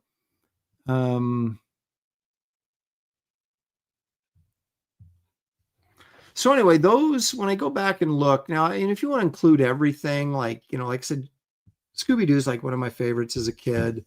I never, Fundar, and what was the other one? He-Man. That stuff I was in high school and that stuff came out. So it was like, I never got attached to it. I did get into Batman the Animated Series because my son started watching it. I started letting him watch it. I don't know, he was 5 or 6. So that would have been late 90s. So it'd been out a while, but the Bruce Timm stuff, that was really good. Really enjoyed those. But for me, Johnny Quest was like reading an adventure strip in a newspaper back in the day. And of course, if you didn't grow up with that, you're not going to have the same sort of nostalgic love that I do for that. But I'm still saying, the animation is limited. but the stories were great. You got this old Nazi, was he a Nazi? Who's the guy that had the giant pterodactyl as a pet? And then there was the World War I German ace. He had a dogfight with Race Bannon. It's good stuff, man. Good stuff. Okay. Bad Adam 12 says Batman animated series was the best depiction of Batman on TV. Indeed, for sure it was. I'm kind of watching those. I'm also watching the Max Fleischer Superman cartoons from the 40s, which are also kind of fun and animation. You know, that was back when they were doing trying to do Disney-esque type animation regularly, but those were for all movie theater serials, so they had a little bit bigger budget. But those were great too. Very much into the older animation. But again, I grew up on it, and we're all sort of jaded by what we were influenced us when we were kids. Okay. Well, it's that time for you guys to start complaining about my choices again with our featured cover artist this week.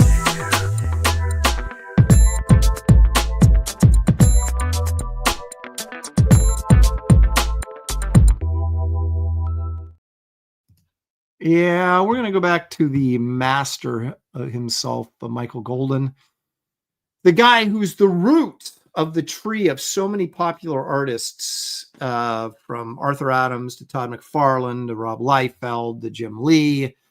All these guys were influenced by Golden. And then, of course, the people they influenced.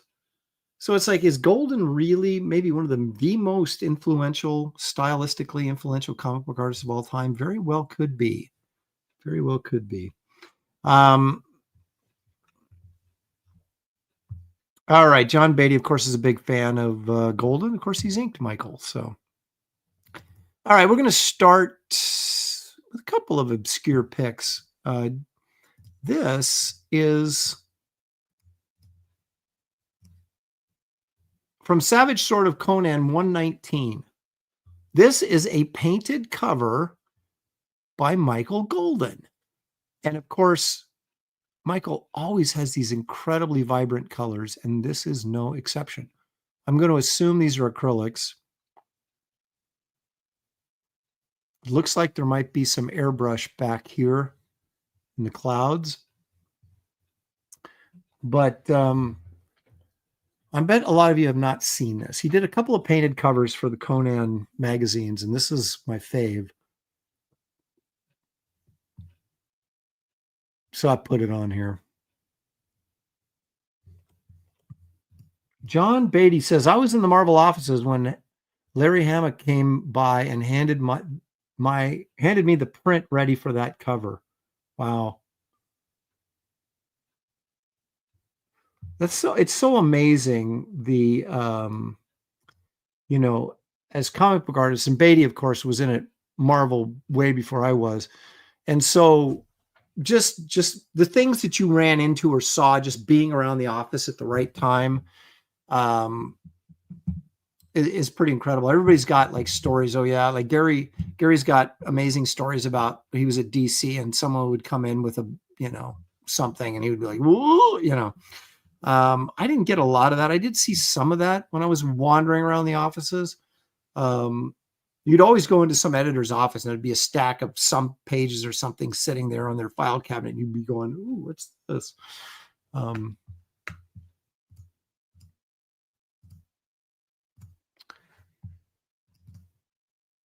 Okay, I don't know what this is for, but I'm assuming it has to be a cover.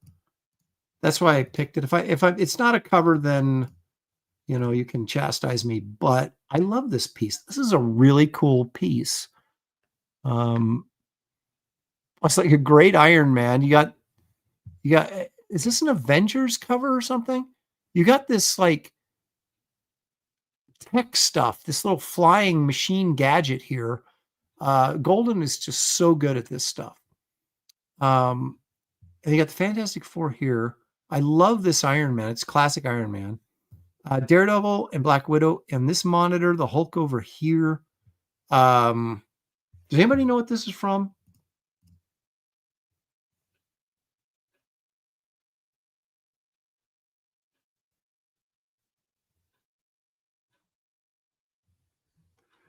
Beatty's sitting there saying, I'm not sure that was used for a cover. Okay, well then, if it wasn't a cover, it should have been.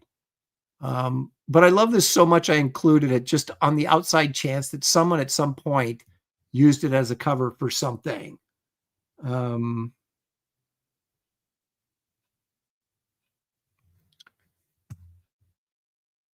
His stuff is just so powerful and so dynamic and so interesting to look at. I mean, that's like the bottom line. Michael very rarely does something that's not interesting to look at, you know. His compositions are really, really nice. I love this piece. But anyway, let's go back to like, what was this, 85 maybe?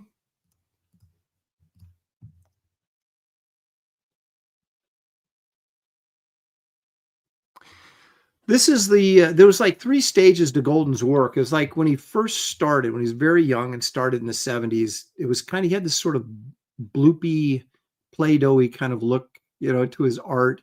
And then it transitioned to this, which I really, really liked this. And then it got really like slick and refined into the 90s for the stuff that most of you guys have seen. This also has a fantastic story. Golden did the interiors to this, inked by Terry Austin, if memory serves. Great. If you just want to look at like a masterclass in like page layout and storytelling and interesting design, this issue is so freaking good. And it's cheap. It's dirt cheap. You can get this for a couple bucks any place.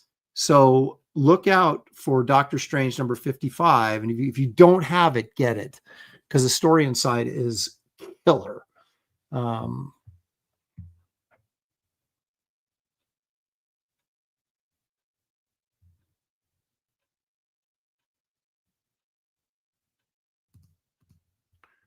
Marvel Superheroes Magazine, Volume 13. There it is. See, I knew that. You're talking about the Iron Man piece. I knew that got used for something.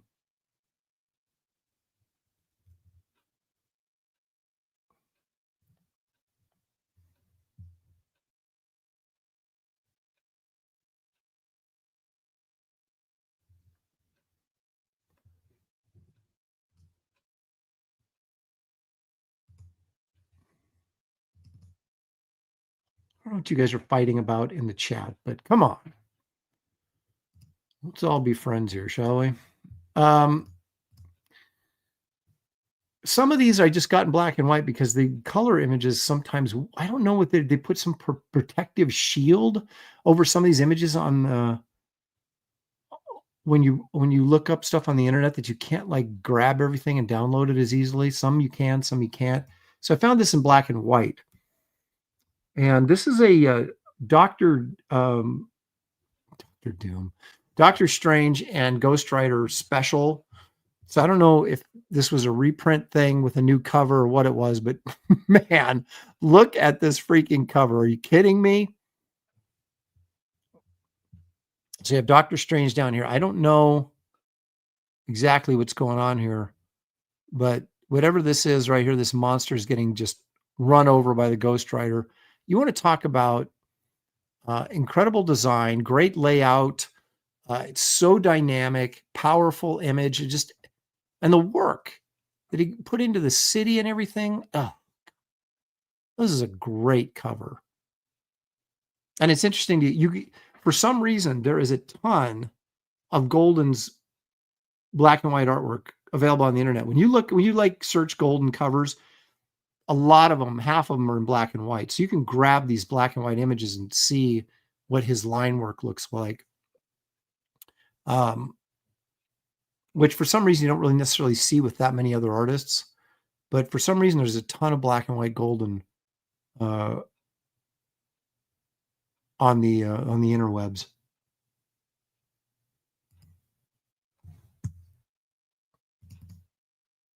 Here's another black and white one because I couldn't download the cover in color for some reason. It wouldn't let me download it, but I did grab this black and white.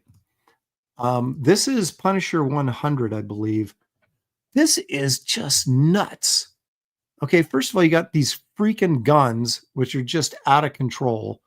Look at all this hardware. And you know, with Golden, all this stuff is accurate. I mean, it's just crazy, the detail and and then this skeleton dude like crawling on the Punisher's back. Are you freaking kidding me? This is just nuts.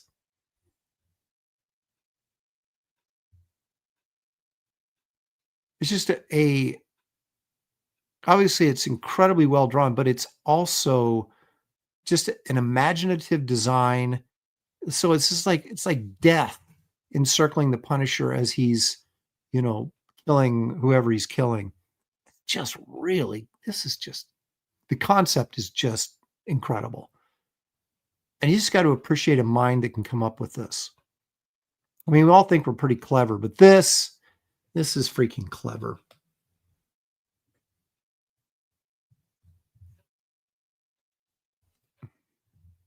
So that is Punisher 100.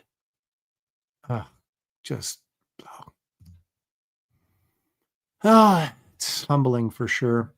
I always like this one, maybe because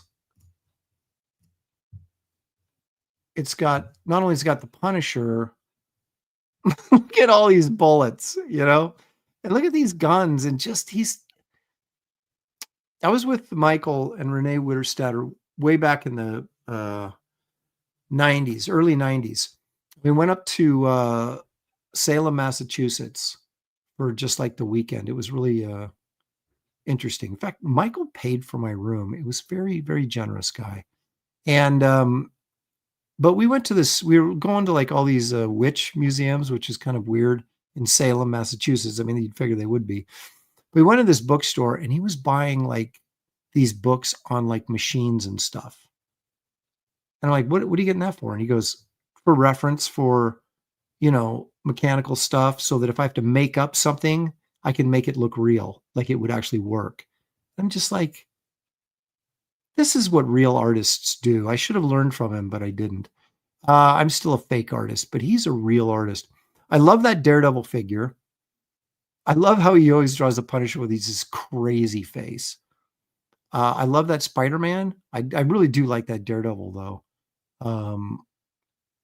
The lighting on the Daredevil is really, really nice. You've got the underlighting from this gun just blazing away. Again, all the accoutrements on the Punisher's outfit, just nuts. The exaggeration, on the Punisher, on how big and bulky he is, and just, I don't know, this is just really, really cool. Which you could say that about just about every one of his covers.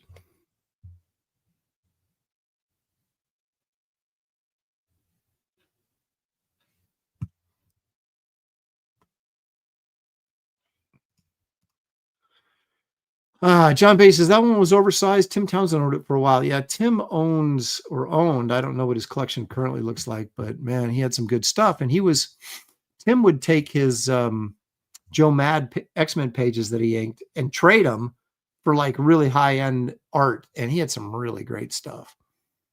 Not that Joe Mad isn't high end art, but when you've got a ton of that stuff and you want, I want a Barry Smith, or you've got Jim Lee. Scott Williams did the same thing. He's got these Jim Lee pages for X-Men, and he's trading them for old Barry Smith stuff and old Wrights and stuff. And he's got this amazing collection. And Tim did the same thing to a certain degree anyway. Here's another. This has always been one of my favorites. Back when I was teaching comic art, I used this as an example of like the perfect cover. I just look at, it's like Ghost Rider's having such a good old time up here. So you've got, Punisher in the foreground coming at you. You've got this huge explosion back there. And then you've got Ghost Rider up here flying up higher in the background. So you have these three layers of depth here.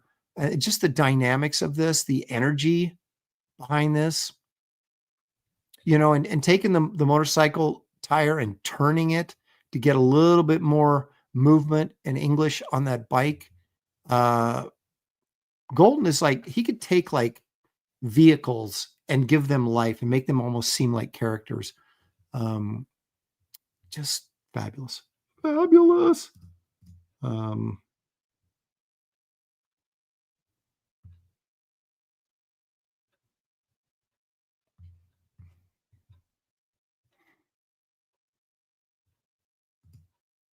And again, this is colored by Golden. You can always tell Golden's color is always bright. He's always got this pink in there, these hot colors. It's kind of almost like a trademark to his coloring style.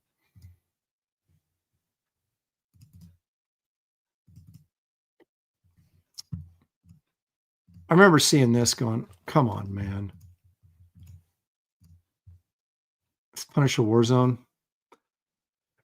It's just an extremely difficult angle. And you've got all these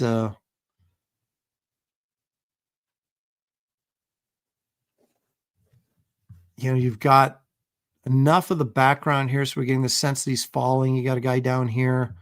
But this is just, what can I say?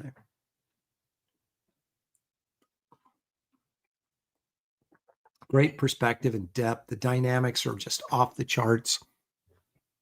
And I mean, we're not even talking about it. His inking is so nice and refined, slick. John Beatty would be proud of that inking. The art itself is fantastic, but it's just his design, his sense of dynamics.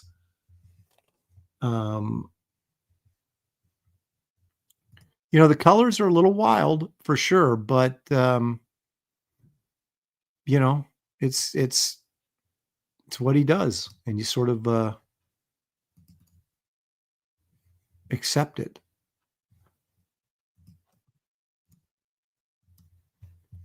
I love this one because it's so stark.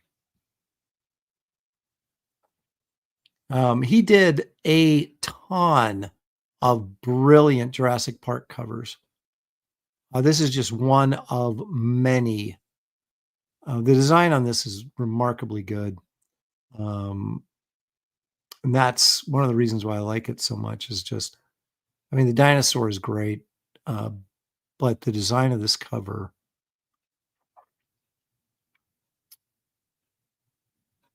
There was a pinup that he did that just came to mind. I don't want to forget.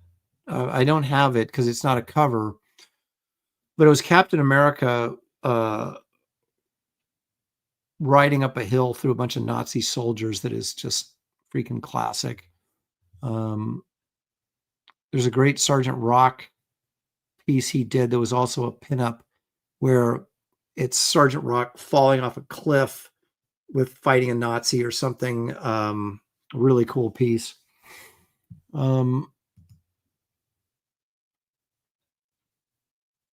That was one I saw when Michael was the art director at DC. He showed it to me in his office. I was like, whoa, what is this?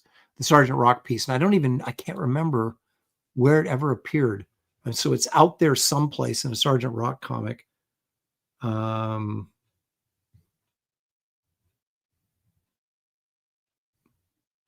Beatty says that's Sergeant Rock in the foxhole, but isn't there? But was he in a foxhole? I thought they were like tumbling down a cliff or something. Yeah, it was a pinup. I know that, but I don't know what issue it actually appeared in. So I haven't seen it in, I think, since he showed it to me in his office. And I've been looking for it, and it's so hard to kind of, with not knowing what issue it's in, to kind of dig it up. John Beatty says, yeah, there are Nazis around him. Okay. Yeah, I really love to see that again. Now, there's a lot of great T-Rex covers that he did, but this is my favorite. And again, these are these intense sort of golden colors. But the amount of detail and the lighting effects on these dinosaurs is just crazy. And this is when Renee Wetterstatter, I don't know if she left Marvel or got let go or whatever, but she ended up at Topps with Jim Salicrup. And I did some Xena stuff for them during that period of time. And this is when Michael was doing these Jurassic Park covers. And I was like, I so desperately wanted to do like a cover or a Jurassic Park issue with all the dinosaurs. I never got to. Of course, why would they hire me to do a dinosaur cover when they got Golden doing this stuff? But yeah, I'm still, I was like, oh, that'd be so cool to do that. And it wouldn't have looked this good. So I would just been embarrassed anyway, probably. But oh, I love this cover. Again, you've got this dramatic lighting, you got this huge T-Rex right in the middle. He always has interesting stuff going on in the background, but it never overpowers his central figure. And he kind of keeps that in mind when he's doing the coloring too.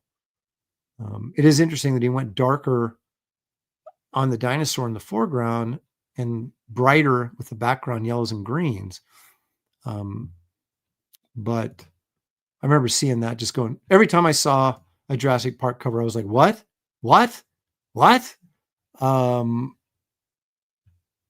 Here's one more. This is I gotta make sure I'm okay. This may be one of my favorite Golden covers. And I have seen the original. It's just like, are you freaking kidding me? I mean, yeah, there's a cool dinosaur in there, but look at the cockpit of this helicopter or airplane or whatever it is. I mean, are you kidding me? I remember I saw this and was just going, this is one of those jaw drops, And as cool as it looks here, seeing the original is just like, Art of Roy wants to know, did Topps do a Jackie Chan comic? They did. I don't know if he did the interiors. I know he did the covers for it. I can't remember if he did the interiors or not.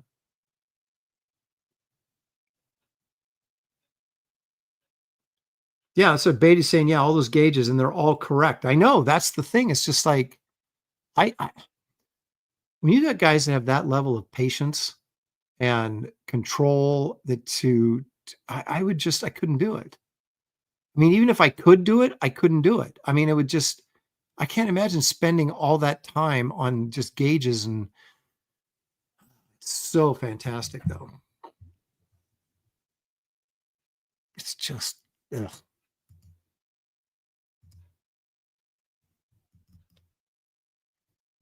All right, now I have this one on here because he did a ton of like Detective Comics covers, and they're all like pretty cool.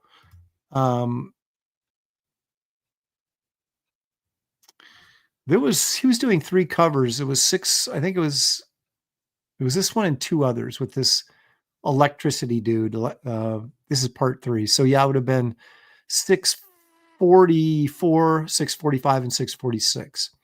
He was working on these covers while he was the art director at DC, and he had them in his portfolio. We were all over at Renee's apartment, and he had these in there, and he showed them to me. And this is when I was trying to figure out how to become like a decent artist so I could actually get hired. And he was giving me all these pointers and stuff. And just the dynamics, again, of this cover, the big hand of Batman reaching out like that, and Robin and the chick in the background, and the Dutch angle.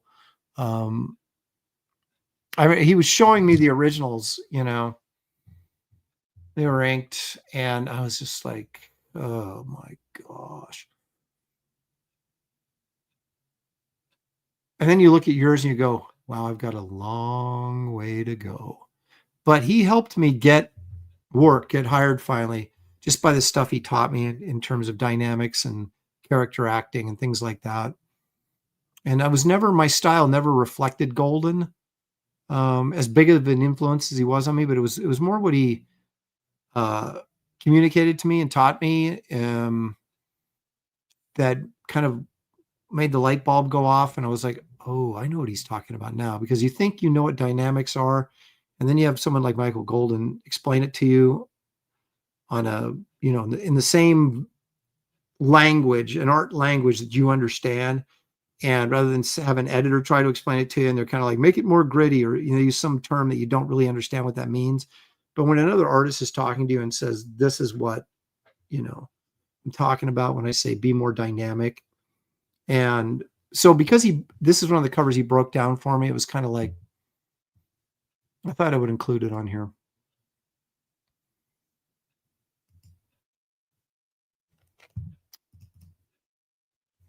And I also really like this one. Here we got the black and white because I couldn't get the color version to download. But this is, oh God, this is nuts. So you've got your villain here, underlit, and you've got these buildings are fantastic. And then they're like bending, or he's like bending the perspective around up to Batman, who we have up here, who's really sort of a minor player in this whole thing. But the illustration is so good, and the dynamics of this cover, even though Batman's like very tiny in the background, it's just like, I mean, I can't even imagine this fire escape scaffolding. It's just Judas Priest. It's incredible. The lighting. And that was the one thing that, I mean, Gary imparted this to me, but he got it from Golden, was that when I was very young in my career, it was like, where's all the lighting at night and when you're in a city, where's the light coming from? It's coming from the city street coming up to the buildings. And so everything's going to be underlit. And that's exactly what he's doing here. So you have your light source down here on the ground, and you can see how this whole building is dark up here, except for the windows, because you got light coming out of the windows. And then this down here, you have these lights coming up from the street level, because you got all the street lights and stuff. And of course, he's underlit, so you have this big light source down here. The shadows, look at Batman's shadow on the wall back here. Just to conceptualize that, yeah, it's just it's crazy.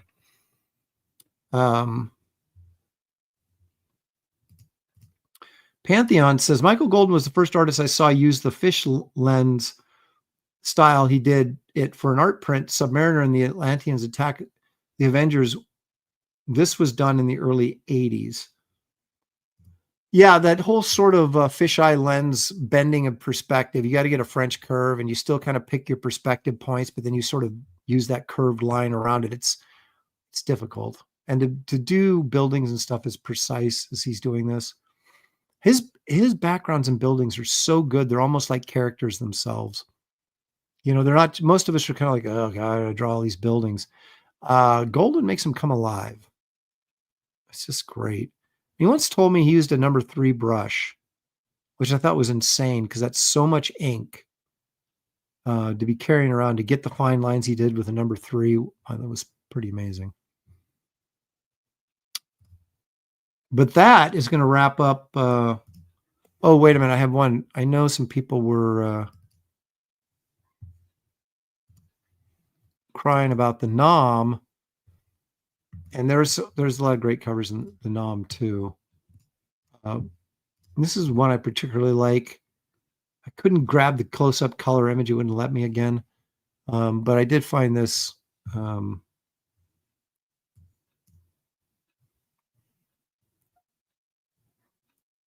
love the design of this cover.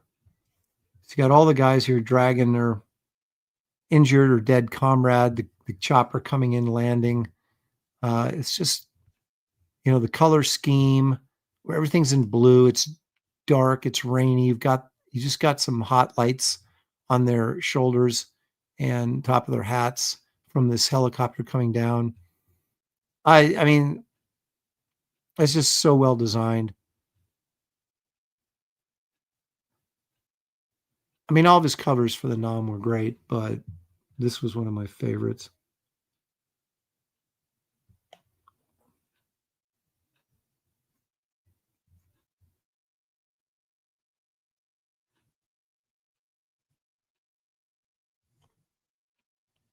And here's John Bain giving us a little more background. He says he did use a number 3 brush because Russ Heath used a number 4 on his Mr. Miracle work, and Russ is what got him to ink with a brush.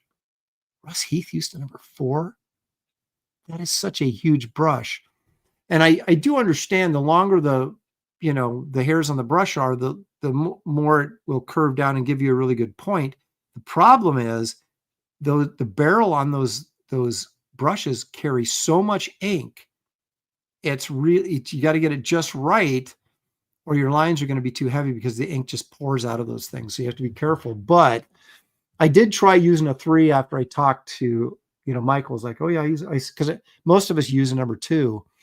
And he was like, yeah, I never use number 3. I'm like, use a 3, really?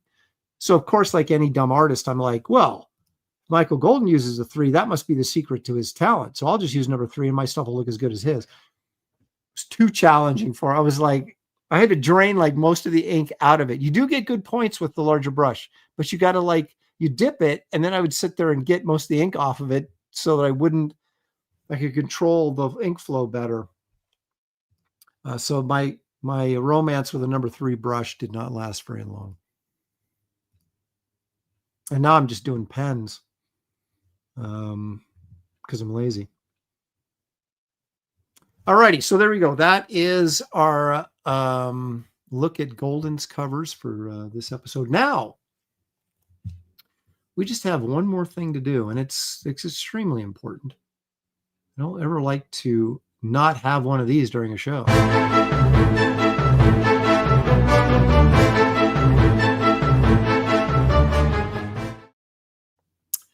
Yes, we're going deep into the woods to see if we can find some evidence that Bigfoot is out there waiting for us. Man, controlling my screen size, they did something. I don't know if it's like Google or Chrome. Google Chrome did something, or if this is StreamYard but it's like you pull your screen to make it bigger, and it used to flow. You could just make it the size you wanted it.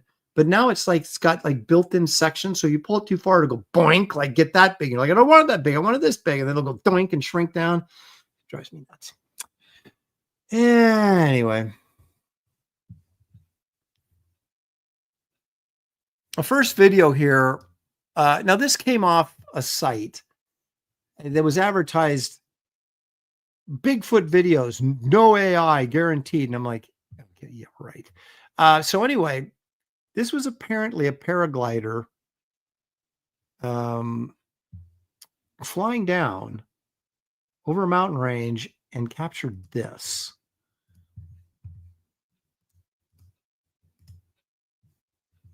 Let's watch.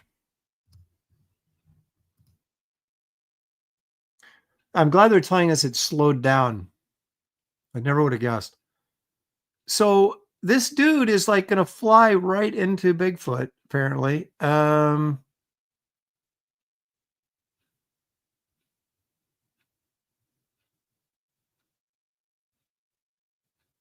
maybe this is a paraglider. Why are you? I see the straps right there. Oh, there's his finger, I guess, pointing. So I guess he is.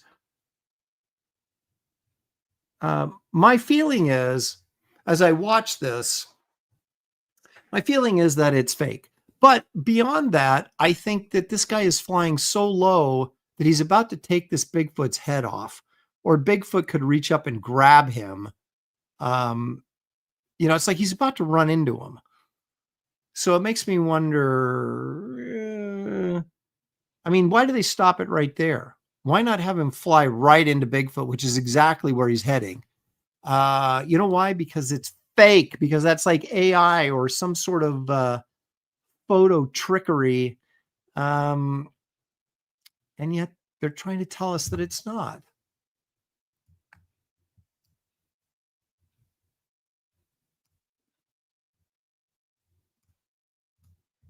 Am I wrong here? Is this guy not flying right into this thing? Why doesn't he reach up like King Kong and grab the guy and pull him down? And my other thing is, what in the world are you paragliding up like in the Andes mountain range, wherever this guy's at? Look at this snow. It's got to be like 20 degrees up there. What is he doing? So I don't even believe this guy was hang gliding over this terrain.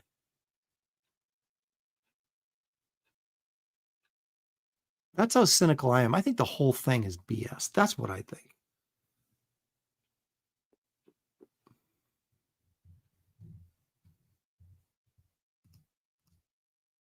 Well, it doesn't say where it's at, but yeah, if you're up in the snow like this, then you're most likely thinking this is a Yeti. It's not a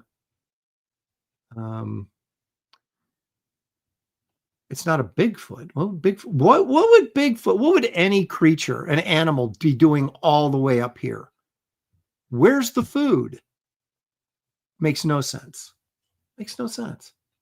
Paul's right. This is not a great cameo. Brown against the snow. Yeah. I mean, this guy should be white. He should be a Yeti, but that still doesn't explain why he's up at the top of this ridge. There'd be no purpose for any animal to be up there. Eric Boyd says he's looking for yellow snow. Okay, now at least you're giving me a reason. Ink on Paper, though, says no, this looks real to me. This light source. Where is the light source? Doesn't really match.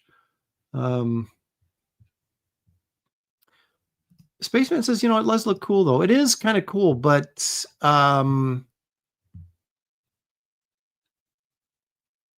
Bigfoot went up there to try to get away from the people trying to find him, says James. I see. He's just annoyed with being pestered all the time. And then he gets attacked by a hang glider who clearly ran into him.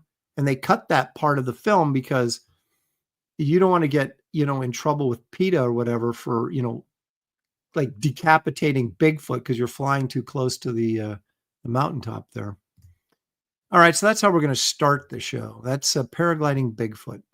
Now, this, of course, is the infamous Silver Mountain Bigfoot this goes all the way back to 2005. Now, this is just a series of photographs. And of course, they're blurry photographs because that's really the trademark of any good Bigfoot photo. A good thing he's circled in red there so that we know that's not a rock. It's actually Bigfoot. Now it kind of looks like it might be a guy hunched over walking.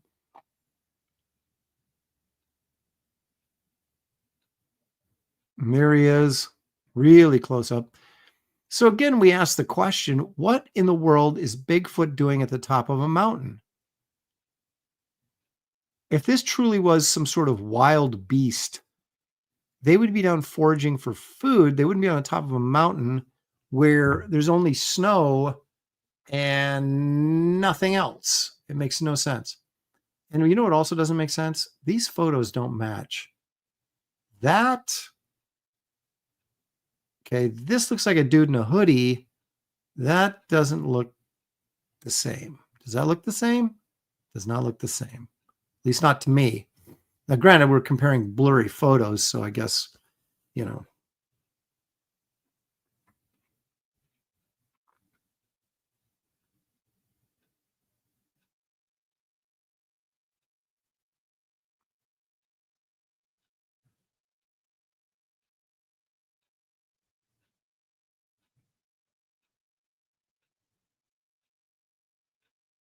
So apparently this guy's on a, sightseeing or whatever, and he gets this series of 3 photos. Thank you for such a great catalog of, this monumental event. You're only able to get 3 photos. Wouldn't you just be going, you're just taking like a million photos? I don't really understand. The perspective seems to change here. Okay, I see. So this is like maybe a close-up of this photo. Then they zoom in maybe? No, because that's... Wait a minute. Okay, that right there, that's that close-up. Pretty sure. Okay, that doesn't really help us. That is its own thing. That's not the same as that.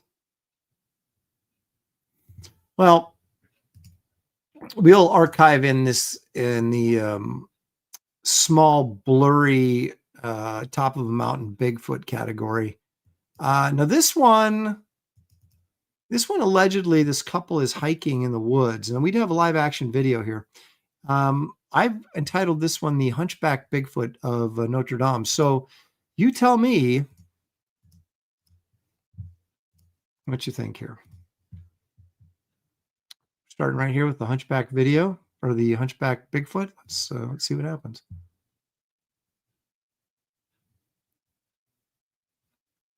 Definitely a hunchback. Seems to be a little light on the fur. Now, he's kind of creeping around that tree there, I guess. I can't really tell. Looks like maybe that's a Muppet on the other end. And so these people get really scared because he's growling at them. Apparently he saw them. They take off running, which of course their camera then falls to the ground, which we always get in Bigfoot videos, people filming the ground, because that's what we really want to see. See, I'm not sure. Is that a Muppet right there? What is that? And then we see the ground and they run away. So he's walking through the woods. They get a picture of him. And then he's like, and then they take off running and film the ground.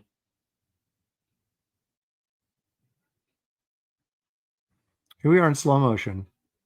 Does he look bald to you? That looks like a bald hunchback to me.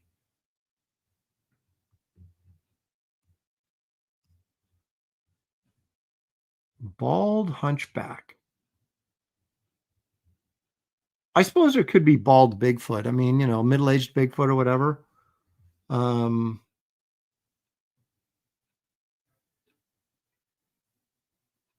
Oh, it's Yoda on his back, says Angela Curry. I like that. I think you might be onto something there. Yes, he's got Yoda on his back. That could be a person with an untreated illness. They're just like finding like handicapped people in the woods and filming them. People calling John Malin. Does John Malin have a hunchback? I didn't know that. Paul Taylor says that's Quasi Yeti. Oh, geriatric man, arthritic Bigfoot. Yeah, I give him a little bit of credit because you actually have like, a live action video here in the woods. Maybe right there looks a little hairy. He's got a bit of a gut, like he just had a bunch of pie like me. You can see his fingers coming out of the hairy arm sleeve there. If you look like right there, you can just see his fingers for a moment. I mean, compared to some of the other ones we've seen, this isn't half bad. It's not half good, but at least it's something. I can't really tell what we're seeing here. If he's creeping around the tree here or what? I'm not really sure what's happening here. Is that him peeking around the corner there? Around that tree? Right there? I mean, what are we looking at? I mean, what is this? It looks like there's eyes there, and it looks like a Muppet, but I'm not sure what I'm looking at. But I think this is him looking around the tree, maybe? The Ninja Genko says, no, it's just leaves.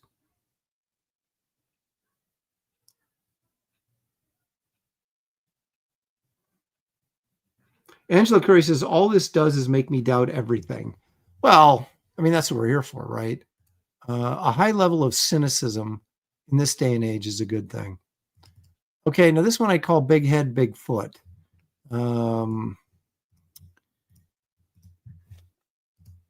This has potential. Let's take a look. So he's out there, I don't know, sitting in the woods. And you see some movement there. Then he sees a camera person, gets up and walks away. And they show us this for no apparent good reason. Now, okay, here's the thing. The guy, as the story goes, he's out hiking on a trail or something, he says, or out in the woods. And yet right there, someone left their wagon. It looks like a bunch of hay dumped there. So this looks like this is on somebody's property or a farm. It doesn't look like he's hiking out in the woods. That looks like a squirrel, doesn't it? But I don't think it is. I think it's just leaves. Anyway, back to the Bigfoot. Just saying that there's a little lying going on here, I think, to begin with. Okay, so is that his ear right there? And what is that? Is that his? Okay, so is this his brow, his nose, maybe mouth, and that's an ear? Maybe. Am I seeing that right, or am I seeing something completely different? But that's got to be his ear, doesn't it? Yeah.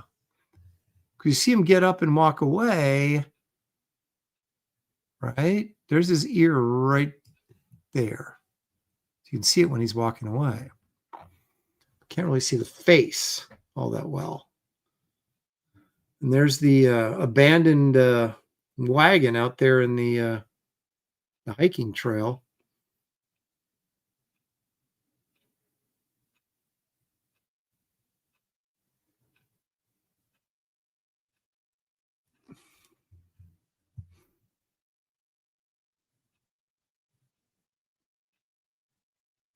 Bigfoot as the antagonist. Mighty Joe Young doesn't walk away. He vanishes. That's a very good point.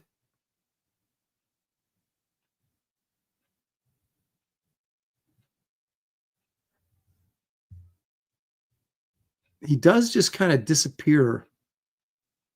But that looks pretty sharp. Like, I don't know. It doesn't look like it's added, after the fact. It could be. I mean, what do I know? But, I mean, could it be a dude in a costume? Let's see if we can get a closer look at him disappearing. Yeah, he's just not there anymore. The camera moves, so we can't really.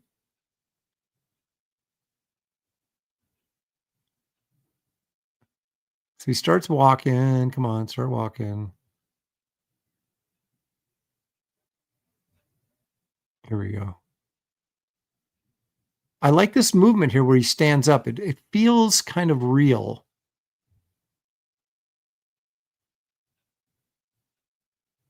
Right there. That feels kind of real. I mean, real fake, but let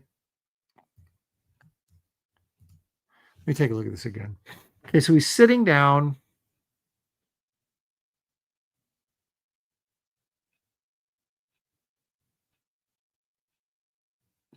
Gets up and walks away, and then see how it dips down, and then when it pulls back out, he's just completely disappeared. So, I mean, he could have walked behind the tree, or he could have just disappeared because the whole thing is fake. But this feels more like might be a guy in a costume than like AI added or video, or,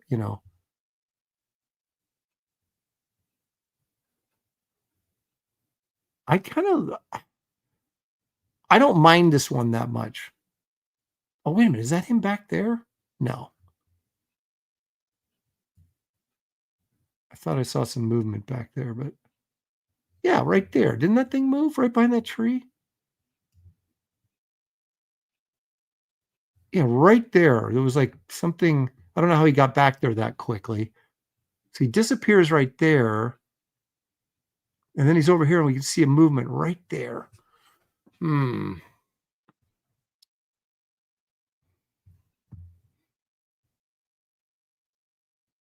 Angela Curry hates everything. They're saying it's half a person. Bigfoot hunters love to keep it real. Real fake. Exactly. Oh,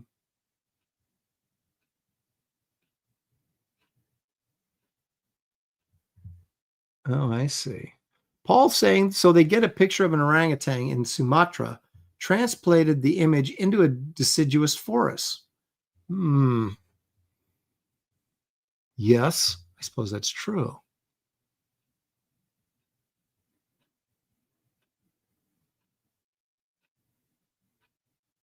No, it's always such a mystery to me because I'm so technically challenged. But Oh, that might be added.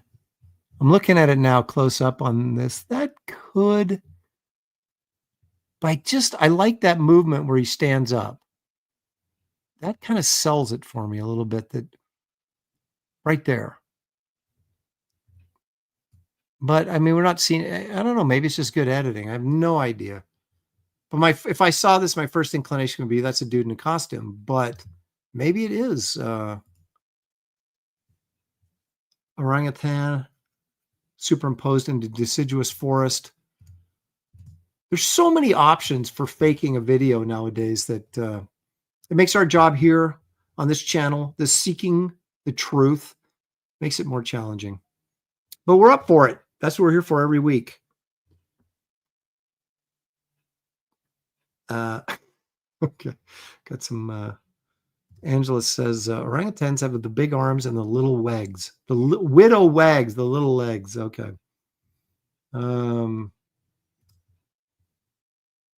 Moves like a gorilla at the zoo. Let's see. All right, folks. Another mystery not quite solved in the Bigfoot legacy that we're creating here on this channel. I want to thank everybody for joining me. I want to thank everybody for the super chats. I want to thank you for your chat participation. Doing this show would be impossible without an audience, so I appreciate you guys coming by and watching. Please hit the like and subscribe if you haven't done so already. If you're looking for that unique gift, check out my website, which you'll find linked in this chat and also in the description of this video. Thank you all. Enjoy the rest of the tail end of your Thanksgiving Day weekend as we start heading towards Christmas tomorrow.